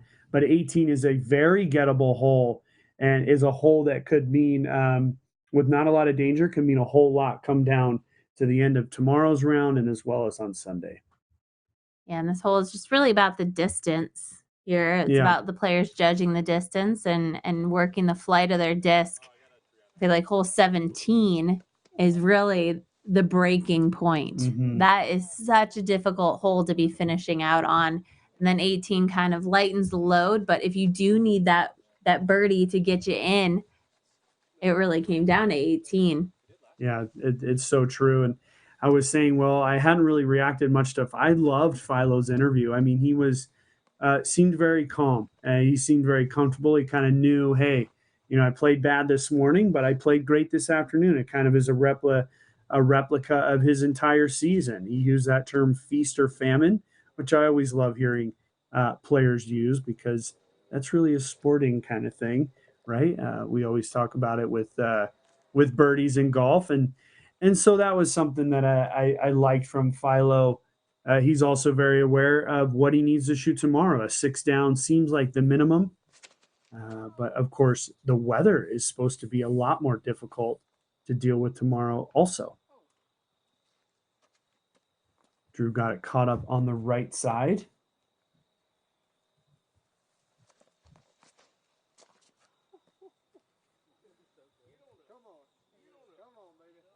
Huh. To see a roller. Would not have thought that we would have seen a roller at all, but I like it. I like the idea coming up just a little bit short. Now, last but not least, Joel Freeman on the tee here, and see what Joel's got for us. It is strong, my friend.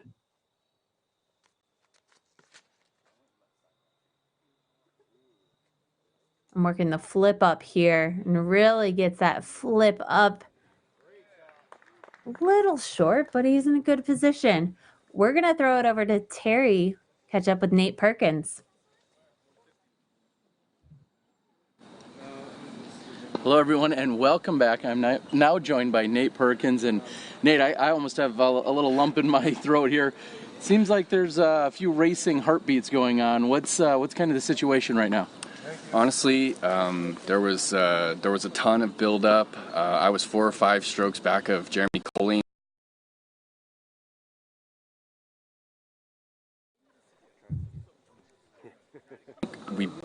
We tied overall, but the format is tour points, so I had Jerm by a point over the whole season, so I ended up making it in. Wow. Yeah. So pretty incredible.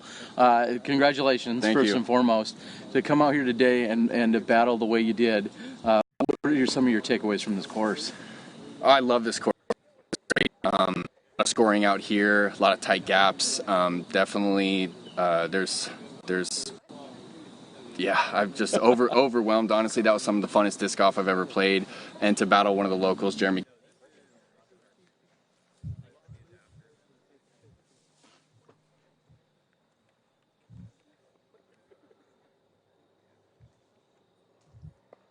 And looks that we have a little bit of technical issues right now, so we can't catch up with Nate and his interview, thanks to Terry. But I'm sure Nate is pretty Paige ecstatic. is really awesome. One of my good friends, and she's one of the better caddies. She just keeps it even keel, and she always believes in me, so it's pretty cool. Every good reason to.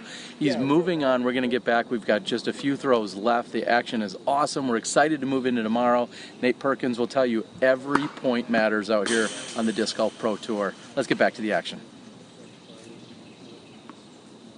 That was good to catch the last minute or so of that interview, and literally every point matters. I didn't know it came down to just 1 point that Nate Perkins had in the overall Disc Golf Pro Tour, giving him that advantage.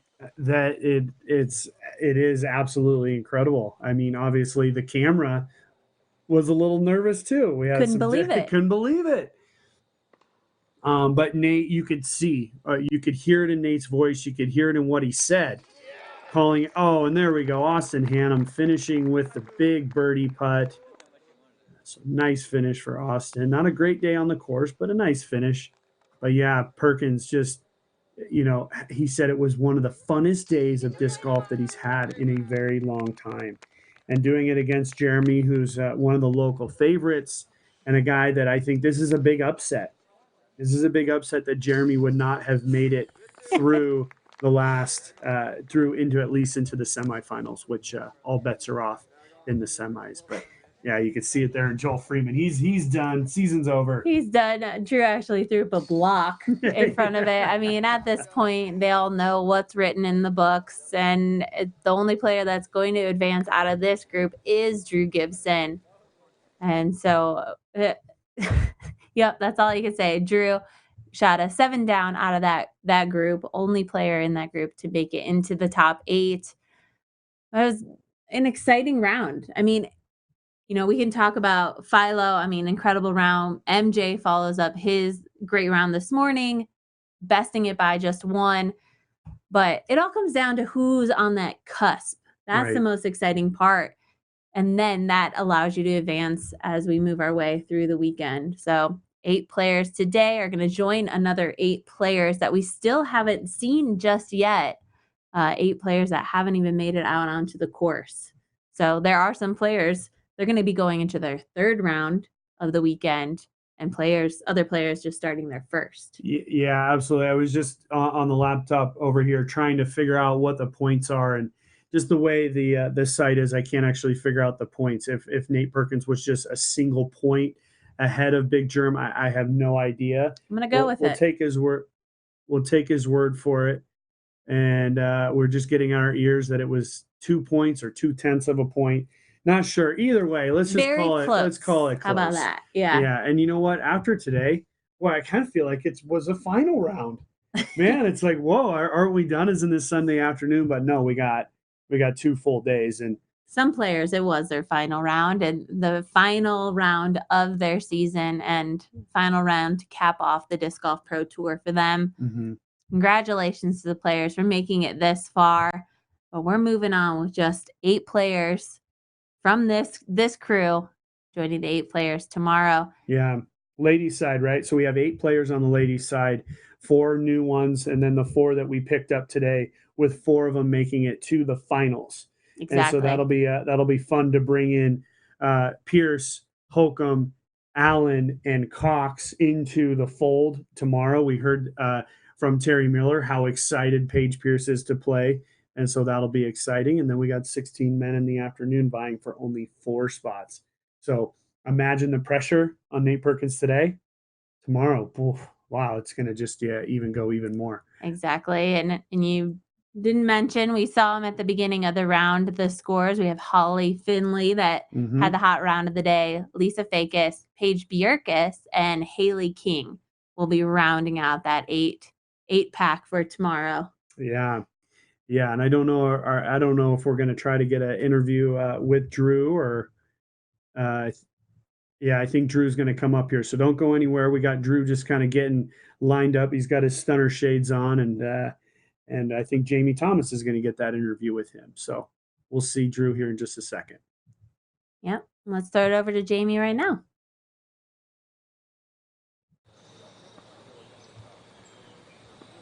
We're standing here greenside on hole 18 with Drew Gibson. Impressive performance today, buddy. Let's start. Talk a little bit about your round. Only 1 par on that front 9. Pretty impressive start. Yeah, I was telling Adam today before we played, I was like, the only hole that I don't feel like I will birdie on the front 9 is hole 1. So I was like, I went through the round and I was like, I got the bogey and I was like, okay, like, it's not the great score obviously, but I was like, this is understandable, so it was really tight. And then I strung a few together, then threw out of bounds. My par was throwing out of bounds, and then saved it and ended up being able to scratch together a pretty good round.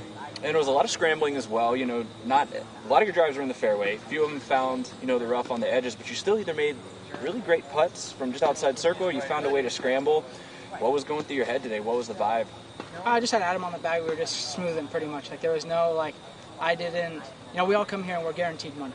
You know, so it's like if I shoot 5 over, you know, I go home and it's not the end of the world really. So it was like I just told Adam I just want to play smooth, fill my shots, make my putts, and see what happens. And for all I know, everyone was going to shoot 10 under.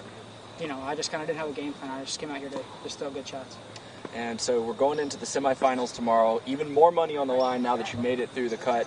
Does the game plan stay the same? Do you get a little bit more aggressive on this course? How do you play that? I think my game plan just stays the same. I mean, through the middle, I was kind of joking with Adam, I'll just play for par. You know, so I think I have a lot more in me at this course. I kind of got to the point where I knew I was going to make it and kind of just tried to maintain that and got the birdies when they came. I even had a bogey over there trying to rip it down the alley on the 14th hole, I think that is. So I think that, you know, if I'm in it and it's real close and I'm on the bubble, you know, I think that I can play safe and, you know, shoot a 10 under out here pretty easily. All right, what's the secret? You go to bed saying anything in your head tonight? You have a good breakfast tomorrow? Any last little thing you're going to do to get yourself over the top? No, I think we're going to the Imperial. It's a rooftop bar in Charlotte. All right, at the Imperial, that's the spot you go when you shoot real well at the Hornet's Nest. Drew, great round today, man. Thank you, we appreciate it. All right, back to Nate and Val in the booth. The Imperial. Thank you, Jamie, for that interview. And yeah, I mean, there's always the tricks of the trade, and having a good time is always a key to having great rounds. Anything to recap on Drew's round? Well, I mean, not necessarily on Drew's round or just in general. I mean, we always recap at the end of these days. Really, tomorrow, all bets are off. I really don't think that I can sit here and predict anything. I think guys like MJ and Philo having some good feelings, as well as Chris Chickerson. Chickinson. I can't get off that. I love you, Chris, but that's funny stuff. You know, those guys, those three, I think, have big advantages right now because they played today. They're going to have good feelings. And especially if the weather gets a little sketchy tomorrow, those guys could be in a real advantage. But of course, we're bringing in 8 great players, including this year's national USDGC champion, the national tour champion, Simon Lizotte. I mean, we're bringing in some great players too. So tomorrow is going to be a lot of fun. All bets are off. We're just going to call it the way it happens and the way we see it. And I'm looking forward to the ladies' side too. So yeah, I'm looking forward to it. Exactly. And have to give a huge thank you to our crew, all the cameramen out there, Johnny V in the studio, Terry, Jamie, Madison on the course. It's our pleasure to bring you the commentary. Hope you've enjoyed the live coverage. We also have to give a huge thank you to our premier sponsors. There's been 6 companies that have stepped up to allow the Tour Championship to happen. So I have to give a thank you to Innova, Discraft, Dynamic Disc, Prodigy, Westside, Latitude, and that was 6. Okay. All right. Got 6. And Nate. Thank you, everyone that watched all day long. You can catch back up with this on YouTube in the later date. Share this with your friends. We're going to be back with the women's semifinals tomorrow. Got 8 players vying for those top 4 spots. I'm Valarie Jenkins. 10 a.m. tomorrow. Nate Doss. We're going to be here at 10 a.m. We're going to roll the Zuka replays. There were some great shots, lots of action. It'll continue on tomorrow. We'll see you then. It's TGIF. Peace.